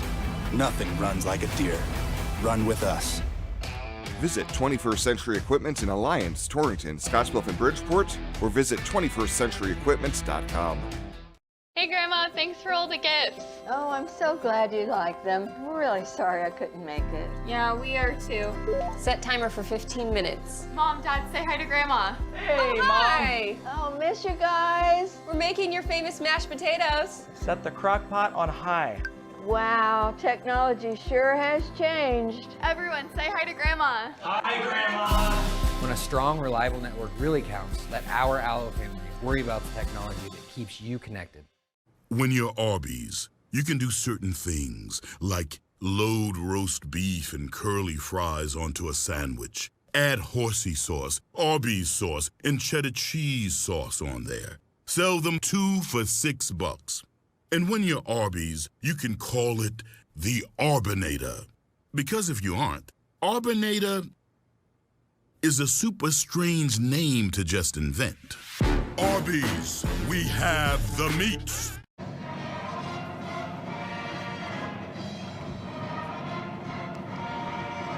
Before we get into stats here on the men's game, we have women's coach Chad Gibney along with us. First, congratulations on the win. I know McCook was showing a little rust.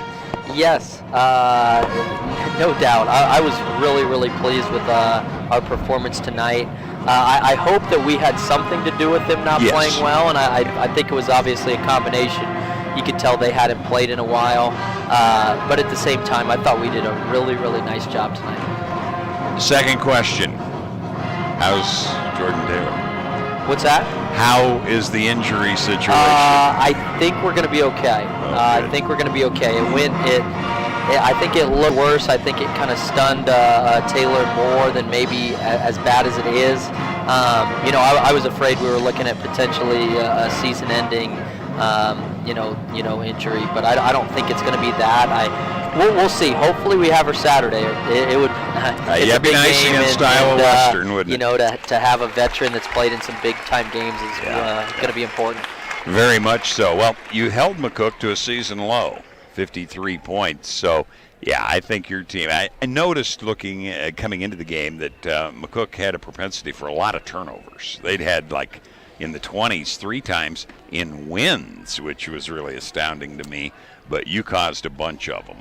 Your stat people were rather generous. I think I had them for about 7 to 10 more than the stat sheet had.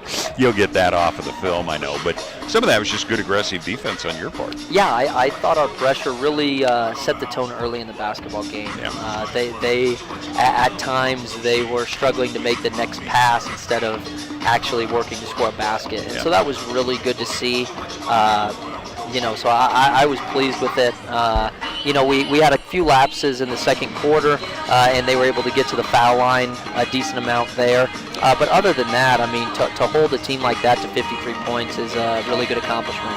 Tell me about Iowa Western coming in on Saturday. They are a very, very talented group. They've been a little bit up and down throughout the year. But I mean, they've beaten the top 5 team in the country. They've got some good wins, and they've played some people really close. They're a really tough outfit, and so we're going to have our hands full. There's no doubt about it. Now, I've been concentrating since I'll be with the men on the road. What time is the game? The game is at 2 o'clock. I thought it was an afternoon. A 2 o'clock tip, and I know there's been a little confusion if it's at 2 or 5:30, but we will be at 2 o'clock. This Saturday, so it'll be a good game, and we'd love to see everybody out here. I would agree, and that'll get Iowa Western back sometime early Sunday. Yeah, exactly. So you know what that trip's like. It's not an easy one, that's for sure. No, I thought Mauku early really showed herself well on the offensive end. Kind of had a lull there, but made 3 out of 4 free throws, which for her. Maybe some progress. Yeah, and I thought that, and she just had some looks that didn't quite go down around the basket tonight. I mean, maybe got bumped a little bit, needs to have a stronger base. But overall, I think that she's going to make those more times than not. But I thought she did a much better job on the glass tonight, which was really important for her. Yeah, I thought so too. Well, 15 straight wins. I can't ask you about superstitions anymore. Well, 15 straight, and hopefully we can keep it headed in the right direction. Well, congratulations, Coach. Good luck on Saturday. Thank you. Chad Gibney along with us here on the post-game during the halftime of the men's game. We'll be back to look at some of those men's stats. We'll take a 1-minute timeout. Again, it's McCook 46, Western Nebraska 37 on the West Coast. Scoreboard back in a minute. Did the extreme weather this summer do damage to your home? Call Roofing Plus today. Let Luke Shaneman and his team get your home back and family back to normal. Licensed and insured, call Roofing Plus today and Luke will get you scheduled for your free and easy inspection and see if you qualify for a new roof, siding, or gutters. The Roofing Plus team can be there in days, not months. Call Roofing Plus today, 308-440-6387. Box Butte General Hospital continues our mission to lead and innovate in healthcare delivery and community wellness. But this isn't just a hospital. This is home to exceptional patient care. This is the greatest place to work, receive care, and practice medicine. This is innovation in action. This is community wellness. This is where specialty clinics fit your needs. This is where a friendly smile, a warm hand, and an empathetic ear exist to care for you. We are Box Butte General Hospital. This is us. Great things are happening here since 1976. Take her to the foul. Take Reese to the foul line. Luis, why don't you take Wyatt to the foul line? Let's look at scoring for McCook. Again, they are ahead 46-37. There were 5 lead changes, 6 ties, the last one at 33. So that tells you a little something about the way the half ended. Only 3 points by Western, 4 points by Western Nebraska in the final 4.5 minutes, basically, in the game, and 13 by McCook. So big advantage there. Let's look at scoring for McCook in this one. They have been led by Latrey Darthard with 12 points, 2 threes, everything else at 2. 11 points, Raheem Sullivan. He is 1 for 2 at the line and has hit 2 3-pointers in the ball game. Then it is 6 points, Justin Costello.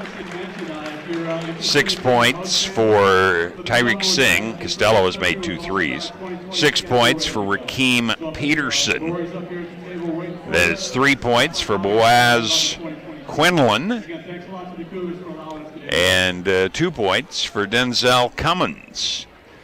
Brighton Bismuth has played and has not scored, so 8 have played and 7 have scored in the first half for McCook. Looking at the Western Nebraska scoring, 10 points, Jared Rosser, all from the floor. 9 points, Teddy Allen, 3 out of 4 at the line, everything a 2-pointer for him other than that. Kalen Williams has 8, all from the floor. Taylor Johnson, 7. He's made the only free throw he has attempted in the ball game. See, 3 points, Jordan Smith on a 3, and then playing but not scoring, Eli Cadet, Kenny Strawbridge, James Felton, and Connor McCracken. So 9 have played, 5 have scored for Western. We'll look at team stats in comparison when we come back. We'll take a 1-minute timeout. Again, it's 46-37 McCook on the Wesco scoreboard. You may look forward to spending the seasons with family in your home, but not when these critters come knocking on your door. That's where Benzel Pest Control saves the day. Family owned since 1976, we provide prompt, professional, and efficient services to keep your home or business safe and secure all year round. With 3 generations and more than 4 decades of service to the Nebraska Panhandle and Southeast Wyoming, Benzel Pest Control is the only name in all seasons pest defense. Changing leaf colors means yard work. Your friends at Tri-City Stormwater wants to remind you of the proper way to dispose of fallen leaves. Leaves make great mulch for trees and bushes and compost for future gardens. The city also has yard waste bins, so they can dispose of all your leaves at the city compost facility. Always keep your leaves out of the gutters. Not only do they cause clogging and flooding, they can pollute our waterways by causing nutrient overload. So keep your yard looking good and your drinking water safe, because it's our water, our responsibility.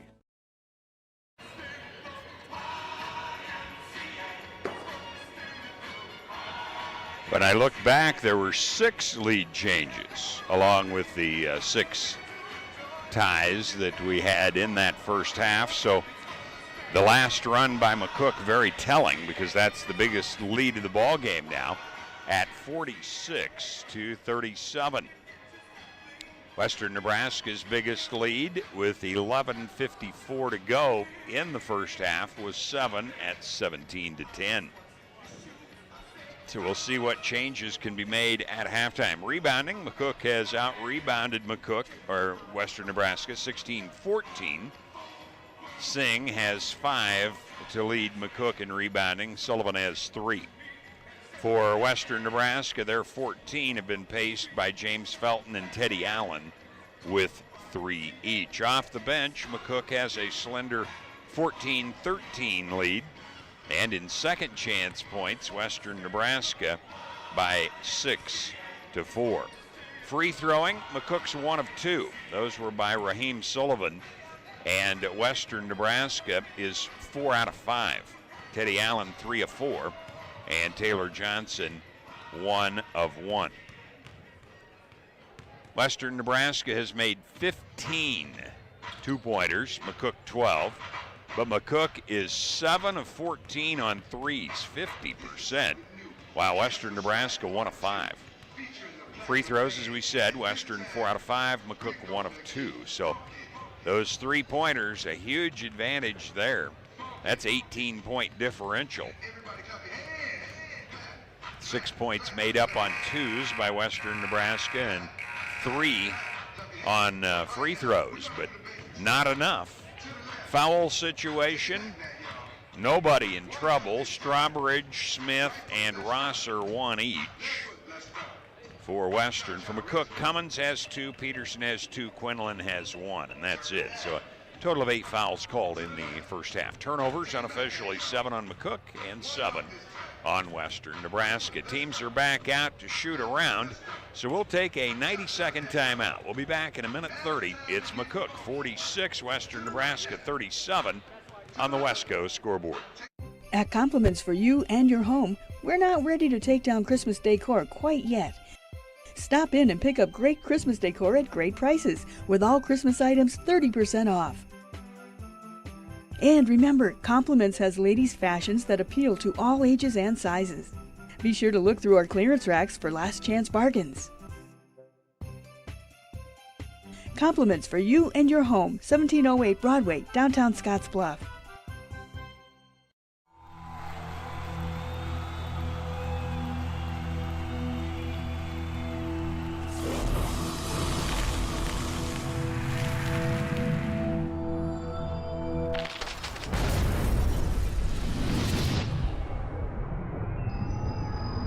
For the card-carrying fan, get your Husker Visa debit card so you can take the game with you. Free with First Free Checking. At Elite Physical Therapy, we provide preventative and rehabilitative treatments that maximize function and promote well-being for patients of all ages. With 2 locations in Scottsbluff and Gearing, we offer the convenience of you choosing your location with the same great services no matter where you go. Stop into one of our locations today, in Scottsbluff at 214 West 27th Street or in Gearing at 10th and M Street, and see what Elite Physical Therapy can do for you. Treatment you need and care you deserve.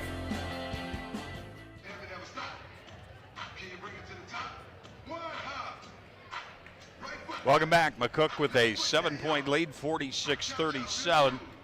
Again, men's ratings this week. Otero is ranked 11th, Western Wyoming 15th, Casper 16th, Salt Lake is 20th. Gillette picked up votes but not in the top 25. Those are the Region 9 teams. Western Nebraska has split with Western Wyoming. They lost by 2 to Casper and lost to Salt Lake on a 3-quarter court buzzer beater and lost by 3 in that game. So McCook will have the ball to open play. They'll move left to right here in the second half. And new coach Kyle Drennan has done a good job with this team today in preparing. They've won 3 of their last 4 games. Western Nebraska had won 6 in a row and then lost at Sterling the other night at NJC. Here's Peterson with the ball. Far side, Cummins. They'll play catch for a while. Now Costello with it. Darthard out near the timeline. Costello, high post to Singh. Singh flips it off. Open is Peterson. The 3 barely draws iron, and the rebound comes away to Kalen Williams. Williams holds up. Now nice move. Dumps it down low, and the dunk by Rosser. He has 12 off the bench. 46-39. McCook's second possession of the half. Cummins between the circles. Near side, Darthard. Darthard again. He'll try and drive. Goes in the corner to Costello. Now outside, Darthard open. His 3 won't go, and the rebound taken by Strawbridge. Western Nebraska into the forecourt. Williams, Strawbridge, long range 3. Count it. First points for Strawbridge, and McCook wants a timeout. With 18:51 to go in the ball game, a couple of buckets by Western, one of them a 3, has drawn them within 4. We'll take a 30-second break. It's 46-42 McCook on the West Coast scoreboard.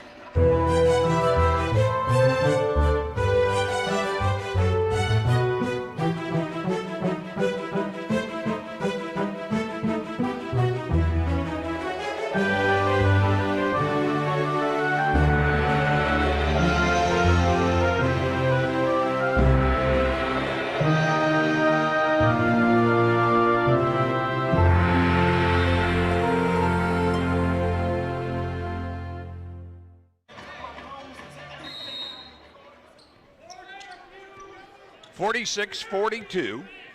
McCook with the lead. They've got the ball. It's a 5-0 run to open by Western here in the second half. Zone defense again. Now the ball knocked away as Cummins wasn't expecting it. It bounced off his shoulder.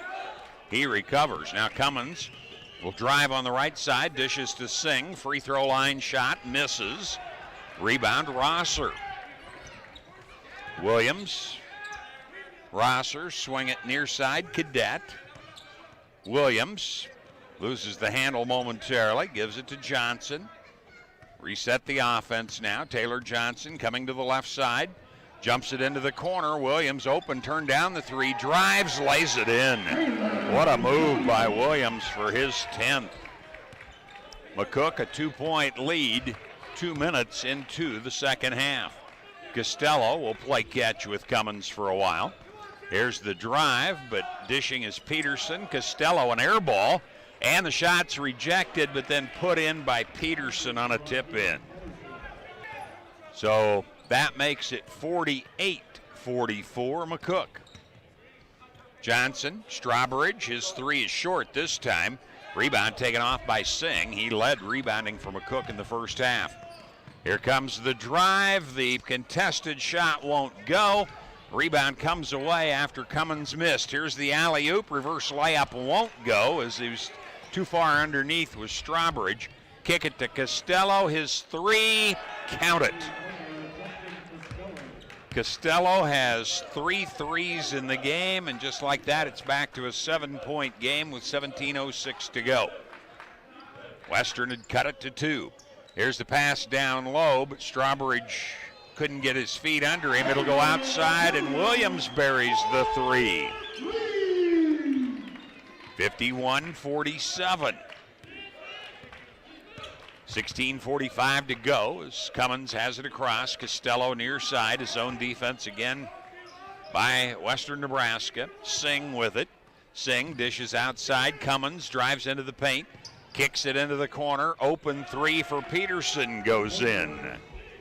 He has 5 this half, 11 in the game. 7-point lead again. Rosser, Strawbridge. Strawbridge bounces it to Williams. Williams will launch a three. This one bounces off, and McCook has the rebound. Peterson will get it to Cummins. Cummins, Peterson right side. Couple of dribbles, now backs away. Costello. He'll go between the circles with it to Peterson. Singh near the free throw line. He just missed one from there. Here's the drive. Layup won't go for Peterson. Rebound Western. Long pass ahead. Here's the drive. Costello partially blocks the shot, and a technical foul has been called as Corey Faringer has really gotten upset at the officials. Roy Bell-Baez trying to hold him back, and I think a second technical has been called.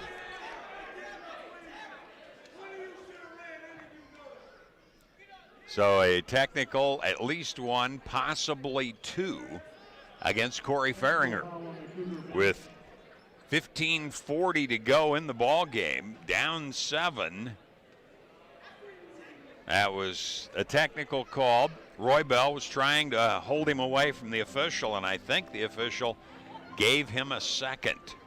So McCook gathered over by their bench, talking things over with first-year coach Kyle Drennan.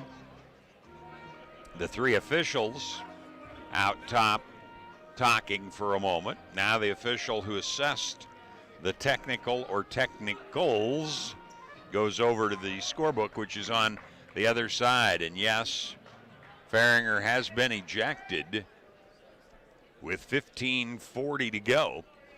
And the score 54-47. Costello got a block in the official's estimation. Corey Faringer thought it should have been a foul. And because of some vehement protests, he has been teed up twice. So McCook will be shooting some free throws here. Make no mistake about it. Saturday will be in North Platte. That'll be a 6 o'clock Mountain Time game. Single game, men only. Costello will go to the free throw line here. He's a 75% free throw shooter. First one goes in for his 10th point. That makes it an 8-point lead. He could tie their biggest lead. He does. And now he has 2 more coming. So the first technical, now the second. And he's got 3 in a row. He has 12 points. He's equaled his first half total in the first 4 minutes, 20 seconds of the second. And Costello hits again. So 13 points in the game. It's a 58-47 McCook lead.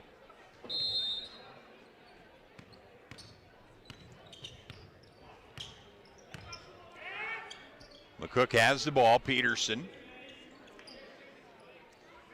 Singh with it, left side. Comes into the paint.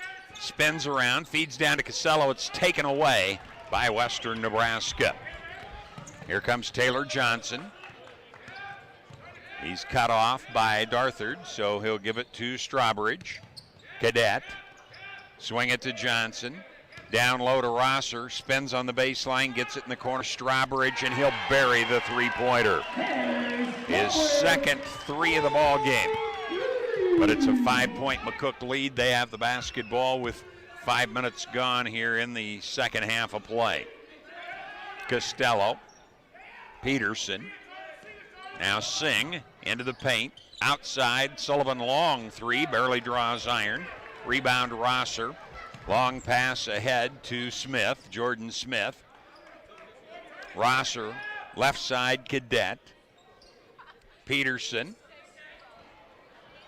Taylor Johnson misses a three. Costello has the flat-footed rebound, gives it away, and McCook's in the forecourt. Sullivan, Peterson. Costello again. Peterson with it on the right side against the zone. Trying to get the proper spacing here. High post, Singh, fakes, drives. It's rejected from behind.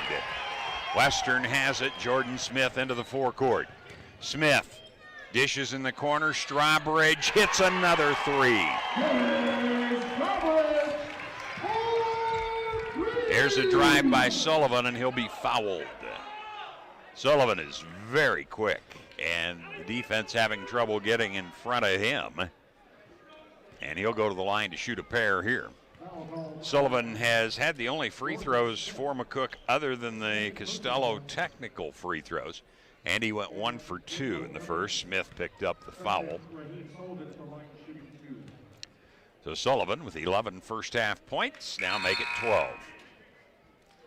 So McCook is 6 out of 7 in the ball game. Sullivan's 2 for 3. Teddy Allen, who is set for extended portions, comes back in.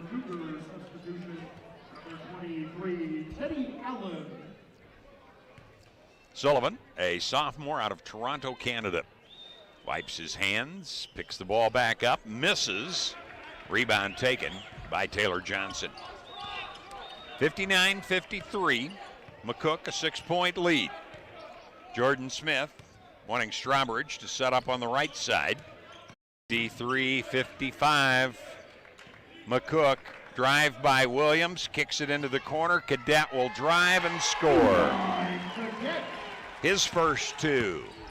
McCook by 6 there in the forecourt. Sullivan handling it. He'll give it off to Bisenith. He'll miss this layup, and the rebound taken by Teddy Allen. Allen brings it up himself, whips it into the corner. Strawbridge, the three rims out this time. Costello has the rebound. Sullivan handles it in the forecourt. Sullivan backs away. Looks like a man-to-man defense this time. Sullivan continuing to yo-yo it out on top with Williams on him. Left side now to Darthard. Darthard feeds down to Bisenith. Outside, a three-pointer by Quinlan misses, and the rebound, Teddy Allen.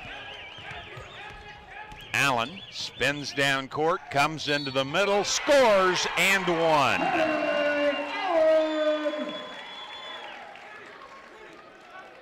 Allen trying to take it over right now. That'll be, I believe, Bisenith with the foul. His first of the game. Allen now with 13 and a chance for another. He's 3 out of 4 in free throwing. He missed the one to open the game on a technical for a scoreboard violation.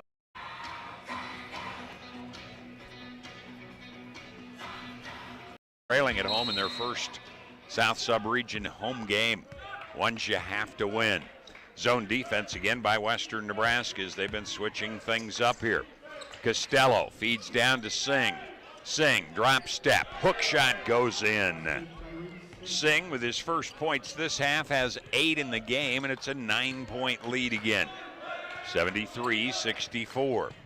The drive, Williams will be fouled. I think it's going to be before the shot. 8:55 to go in the game. That will be the third foul on Peterson. So he is the only man so far with 3 in the game.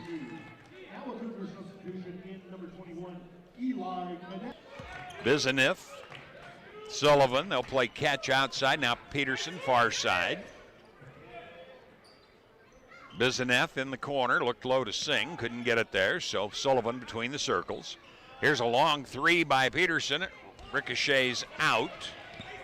Allen with the rebound. Inside 7 minutes to go. Rosser sets the screen. Allen hits an NBA three-pointer. He has 23 and again down to 3. McCook the ball and a 3-point lead. Sullivan finds an opening to the right side. He'll put it in.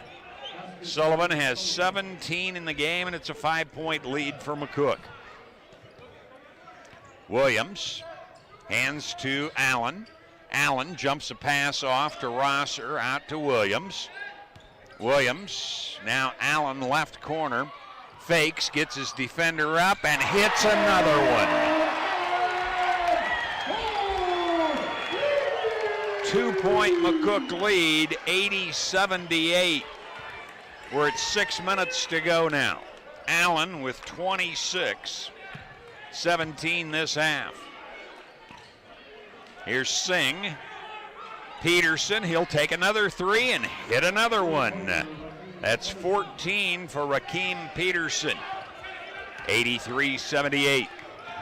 Allen drives to the right side, pulls up, gets the defender up, draws a foul. The shot won't go in, but he'll go to the line and will shoot a pair. Allen is just a little too close that time, I think, the way things have been going for him. Allen will shoot. Foul goes on Peterson, which is his 4th. So a huge defensive play there as McCook, with Peterson, one of their main scorers here tonight, in trouble. Allen rattles the free throw.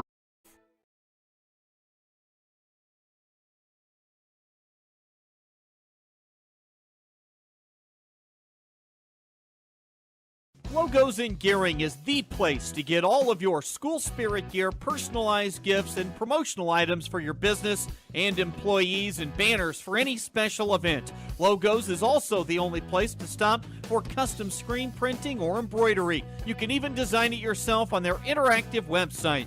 Stop into Logos today. They'll design it, print it, and have it to you in no time. There's no job too big. He comes up short. And the rebound fumbled away by Peterson, but right to his teammate Sullivan. McCook has the ball with 5 minutes to go, leading it by 5. And I think any coach on the road would tell you, if with 5 minutes to go, footer and hit it. Singh has a dozen. He averages 7.4. That makes it 87-84. Allen to the right side, NBA 3, and we're tied. Wow, 87 all, our 7th tie of the game. And timeout taken by McCook. 3:40 to go in the game. We'll take a 1-minute break. It's 87-87 on the West Coast scoreboard. Exceptional care. Or KOZYFM.com or YouTube tonight as KNEB.TV crew here for the ball game. And what a game it has been. 7 ties, this one just happening. 3 minutes, 40 seconds to go. McCook will have the ball. Western has not led this half. McCook has answered every time. Darthard will inbound the ball, almost in front of me down here on Media Row. Now it's Teddy Allen with 31 points. He still needs 1 to be at his average. He'll jump a pass off. Strawbridge open from the top, and Western leads. 3 minutes, 7 seconds to go, 90-87, Western Nebraska. Peterson far side comes into the paint, walked with it, nothing called. Now they delay the call and call a jump. And the possession arrow Western's favor, so it's a turnover either way. But, of course, that means next time there's a jump, Western will have it. Boy, he looked like he took a lot of steps in the paint that time, but he was, shall we say, heavily surrounded. On Kalen Williams, the 5th on Western Nebraska, 1-1 not in effect as of yet. Peterson will inbound. They'll flip it way out on top. Darthard with it between the circles. Darthard, Rosser jumped out on him, now pulls up, finds Costello. Costello, Peterson, he's stripped of the ball as he tries to go up. It's recovered by McCook. 5 on the shot clock. Costello for 3. And we are tied again. 90 all, our 8th tie. We've had 7 lead changes. There's 2:08 to go in the game. Here's Williams. Johnson wide open. They dare him and he hits the 3. His 10th point.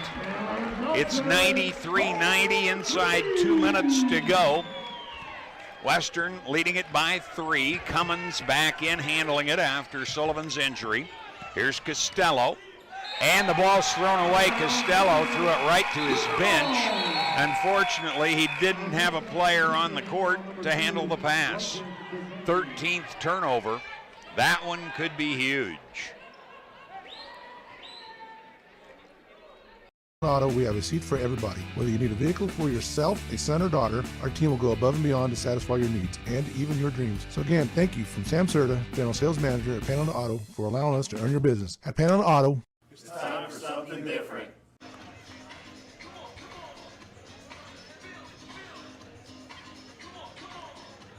Didn't want to miss anything. They made it a full timeout, but I wanted to make it a short timeout just in case the teams came back out. We have had 8 ties in the game, 2 of them in this half. We have had 7 lead changes, 1 of them in this half. That was 90-87. Then it was tied at 90. Another 3 by Western Nebraska.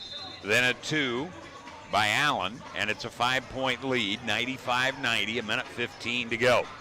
McCook has Sullivan on the bench with the ankle injury right now. He had 17 points when he left. Darthard has 20, Peterson 14, Singh 12, Costello 16. So look for one of those gentlemen, other than Sullivan, of course, with the injury, to perhaps have the shot here. McCook had answered time after time. Every time Western would cut it to 8, 5, then to 3. McCook would answer back. And finally, Western got the lead. Now Peterson inbounds to Bizanev. He hands to Cummins. Cummins will take it to the right side, puts it up, and draws the foul. That will go against Rosser, his second. And with 1:06 to go, it will mean free throws for Denzel for either side. Not a lot of fouls called at halftime. Western was 4 out of 5, and McCook was 1 out of 2 in free throwing. This half, Western has made all 5 they have attempted, and McCook, let's see, they've made 7 of 10 here in the second half. Costello's made all 4 of his. Darthard's made his 2. Sullivan went 1 for 2, and Cummins went 0 for 2 so far in the half. So at 51.5 seconds, there's 15 on the shot clock.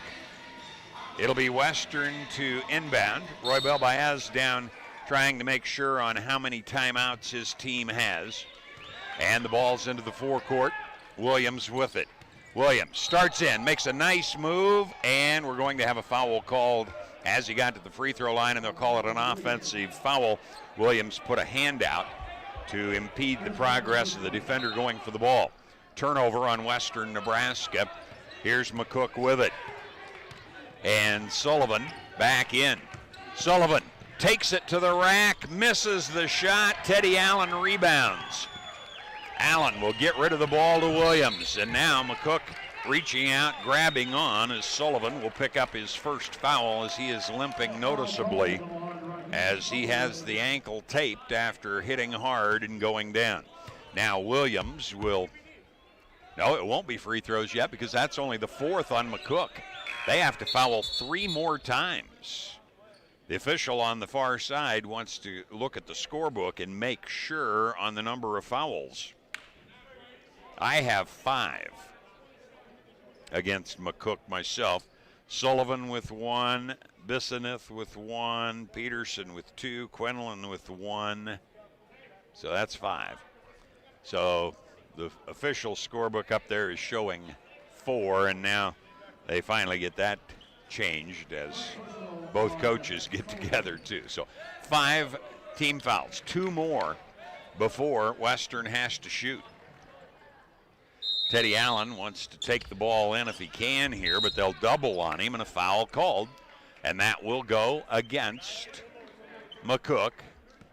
Costello with his first of the ball game. 28.8 seconds remain. That's the 6th. If they foul again, it'll be, there it is. That will be Darthard picking up his first, so they have a lot of room to give. 26.9 seconds. Allen will go to the line to shoot 1 and 1 with a 5-point lead. If he makes 2 of them, it becomes a 3-possession game. Allen, the only man up at the free throw line, the other 4 over with Roy Belbaez and Billy Engel getting some instructions. Allen puts it up and in. Hitting 91.3, he missed his first free throw of the game. He's hit 7 since then. 96-90, now 97-90. 25 seconds, here comes Bissoneth to the root, and it's blocked. Bissoneth was out of bounds, came back in to recover the ball, so it'll be Western with the ball. Bissoneth was rejected. The ball was on the court, and he came back in and grabbed it, but couldn't, and now another foul, and Teddy Allen will go to the line as Darthard will pick up the foul. Foul called on Ravine Peterson. Oh, they're going to call that, I think, on Peterson. If they do, I've got him fouling out of the ball game with 19.5 seconds to go. And that is the case. Peterson will leave with 14. He averaged 8.1, so he's had a heck of a night scoring-wise. Quinlan comes in for McCook. Allen with 35 points. He had 39 Friday night in the loss at Sterling. He hits again.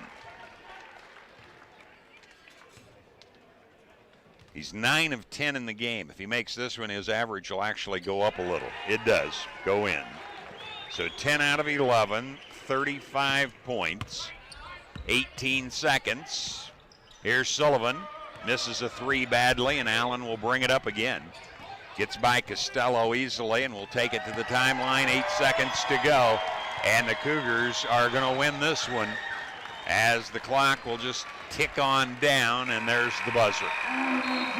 So it looks easy. 30 years from now, if you look at the post, I don't know if we'll have a chance to talk with Corey Farringer because he got ejected and had to leave the gymnasium. I don't know if he'll be able to make it over afterward or not. But be that as it may, we'll get the stats to you and the team and individual stats coming your way. We'll take 90 seconds and be back with the Runza post-game show. Again, our At Platte Valley Bank, we believe it shouldn't cost you money. West Coast scoreboard. At Platte Valley Bank, we believe it shouldn't cost you money to access your money. That's why we offer free ATMs anytime, anywhere. Whether you are across town or traveling abroad, there won't be an added expense to access the funds in your Platte Valley Bank account. Free ATMs are just one of the great benefits of banking with us. Stop by to talk to one of our friendly associates to discuss what else Platte Valley Bank has to offer. On April 15, 1924, West Nebraska Methodist Episcopal Hospital, the region's first modern hospital, opened in downtown Scottsbluff. The goal was to provide the care residents needed close to home, and it's never changed. For 95 years, we've continued to provide exceptional health care for generations of families throughout our region as a community hospital, a regional referral center, and a Level 2 trauma center. Thank you for trusting your health care to Regional West Medical Center.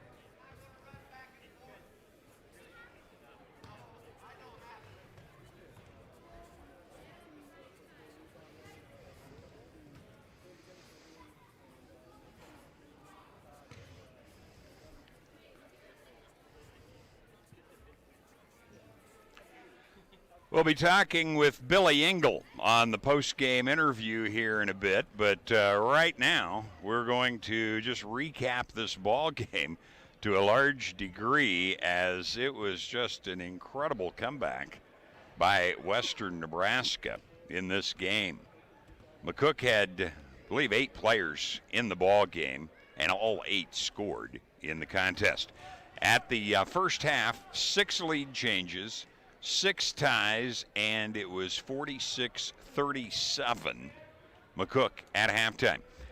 Western couldn't get the lead until they finally tied it at 87 all with 3:45 to go, took the lead with 3:07 to go, and then McCook tied it for an 8th time at 90, and then it was all Western Nebraska the rest of the way. When we come back, we'll visit with Billy Engel on the post-game show, as we then look at all of the stats on the ball games after that for you, as we always do. But Runza bringing you the post-game show. Runza doesn't like to think of themselves as just another restaurant in town.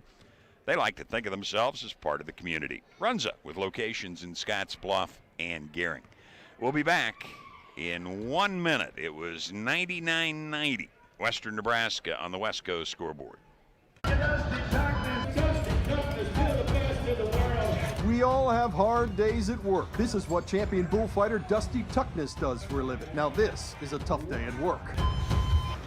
When Dusty comes home, he likes things quiet. Windows and patio doors from Renewal by Anderson not only make things quiet, they cut your energy bills and add to the value of your home. No matter what you do for a living, Renewal by Anderson windows and patio doors. Because coming home should always feel this good. Think a utility vehicle should do more than take you places? So does Kubota. That's why our all-new Sidekick is built to do it all. Climb more. Tow more. Go more. Cross over to more today. Take your Kubota Sidekick home with no money down and 0% financing for 36 months. Your local Kubota dealer is Sandberg Implement in Gering.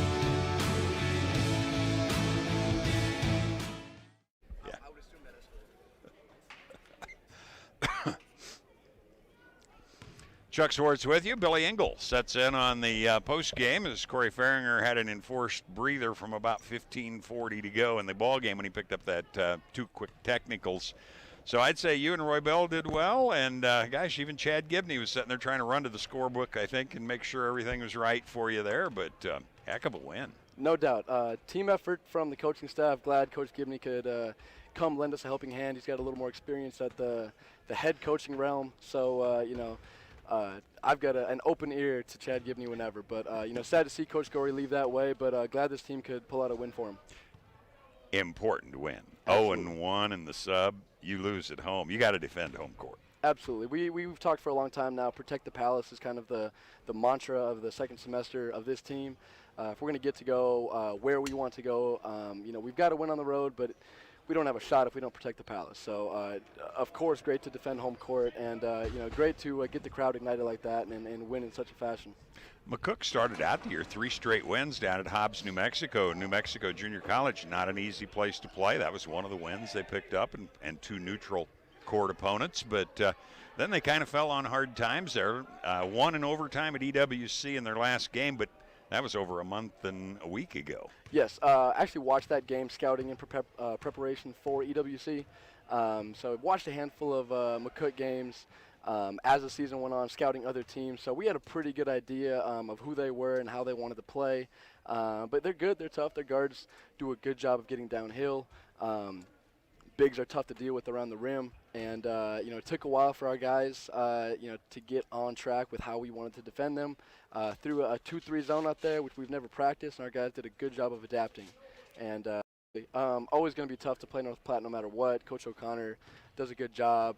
They play together. They play an old school style of basketball, which is not easy to defend. And if they've got some guards ready to play, we're going to have our hands full. I guess. Well, I know you've got other things to do. Appreciate your stopping by. Congratulations on the win, Billy. Okay, Billy Engel with us on the postgame. Let's go ahead and look at scoring for McCook in this one right now.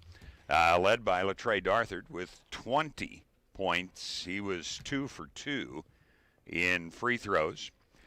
17 points. Raheem Sullivan, he's the man who was injured. He was 2 for 4 in free throws, came back in but was hobbling.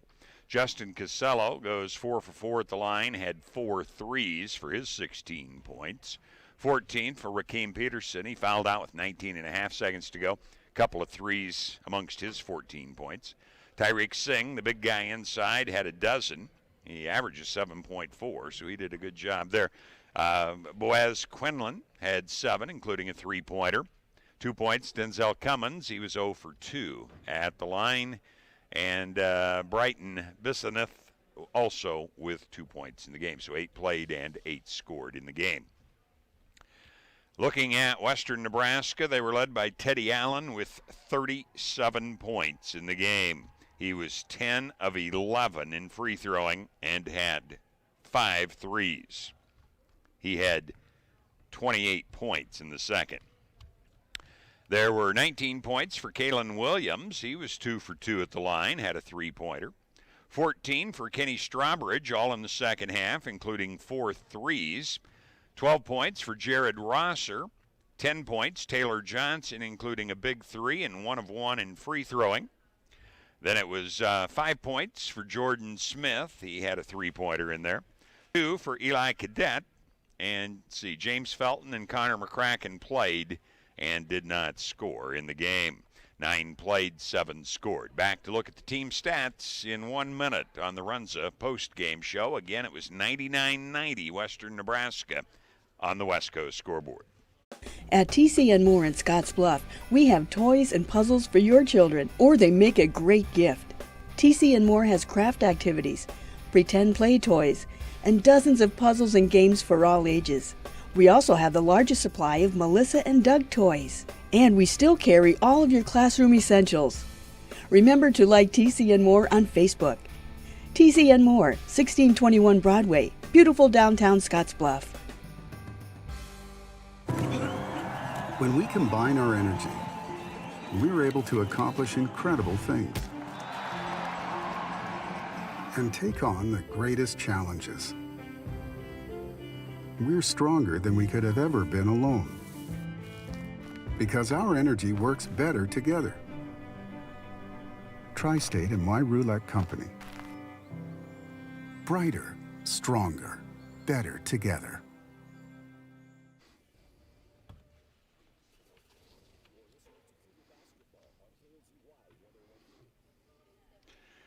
Western Nebraska, 13 out of 14 on free throws.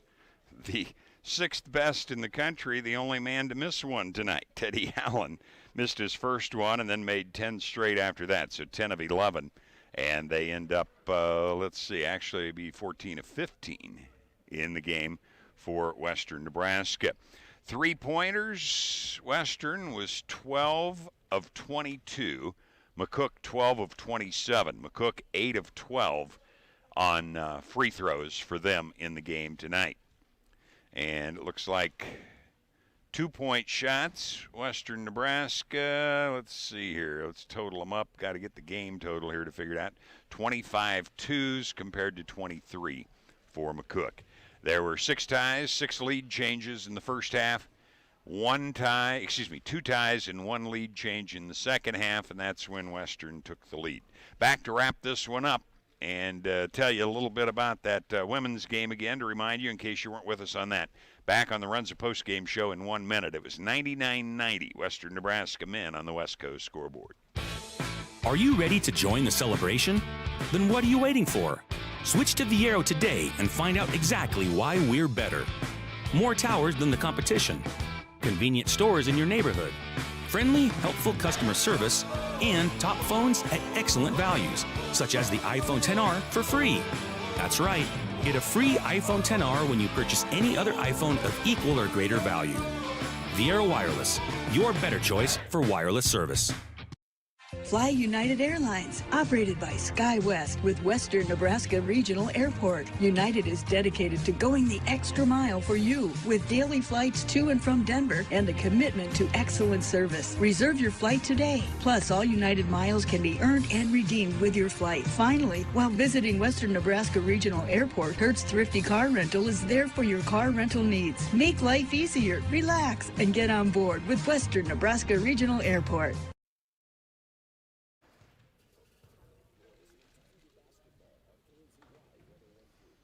Well, on our doubleheader tonight for the women, it was cruising 105-53 to go 17-1. Their 15th straight win. They're ranked 7th in the country now as they beat McCook. But a whole different story on the men's game. McCook, right till 3:45 to go, had the lead. It was tied for the 7th time at 87. Western took their first lead at 90-87 in the second half. That was their first lead in the ball game since 19-15, as I recall. So a heck of a game. McCook battled them all the way, but tied it at 90, and then the last 9 points of the game, 4 of those on free throws and a layup also by Allen. So he had 6 of the 9. Strawbridge had the other big 3, and Western wins it in the men's game 99-90 to go 11-6 now on the year. They've won 7 of their last 8. McCook falls to 7-8 on the season. It's going to take care of it. Thanks for all the help we had tonight on the TV side and on the radio side back at the station. Chuck Swartz wishing you a good evening. We'll be back with you on Saturday, remember, from North Platte as the Western Nebraska men take on North Platte in a 6 o'clock Mountain Time game. Again, the final in the men, Western Nebraska 99 and McCook 90.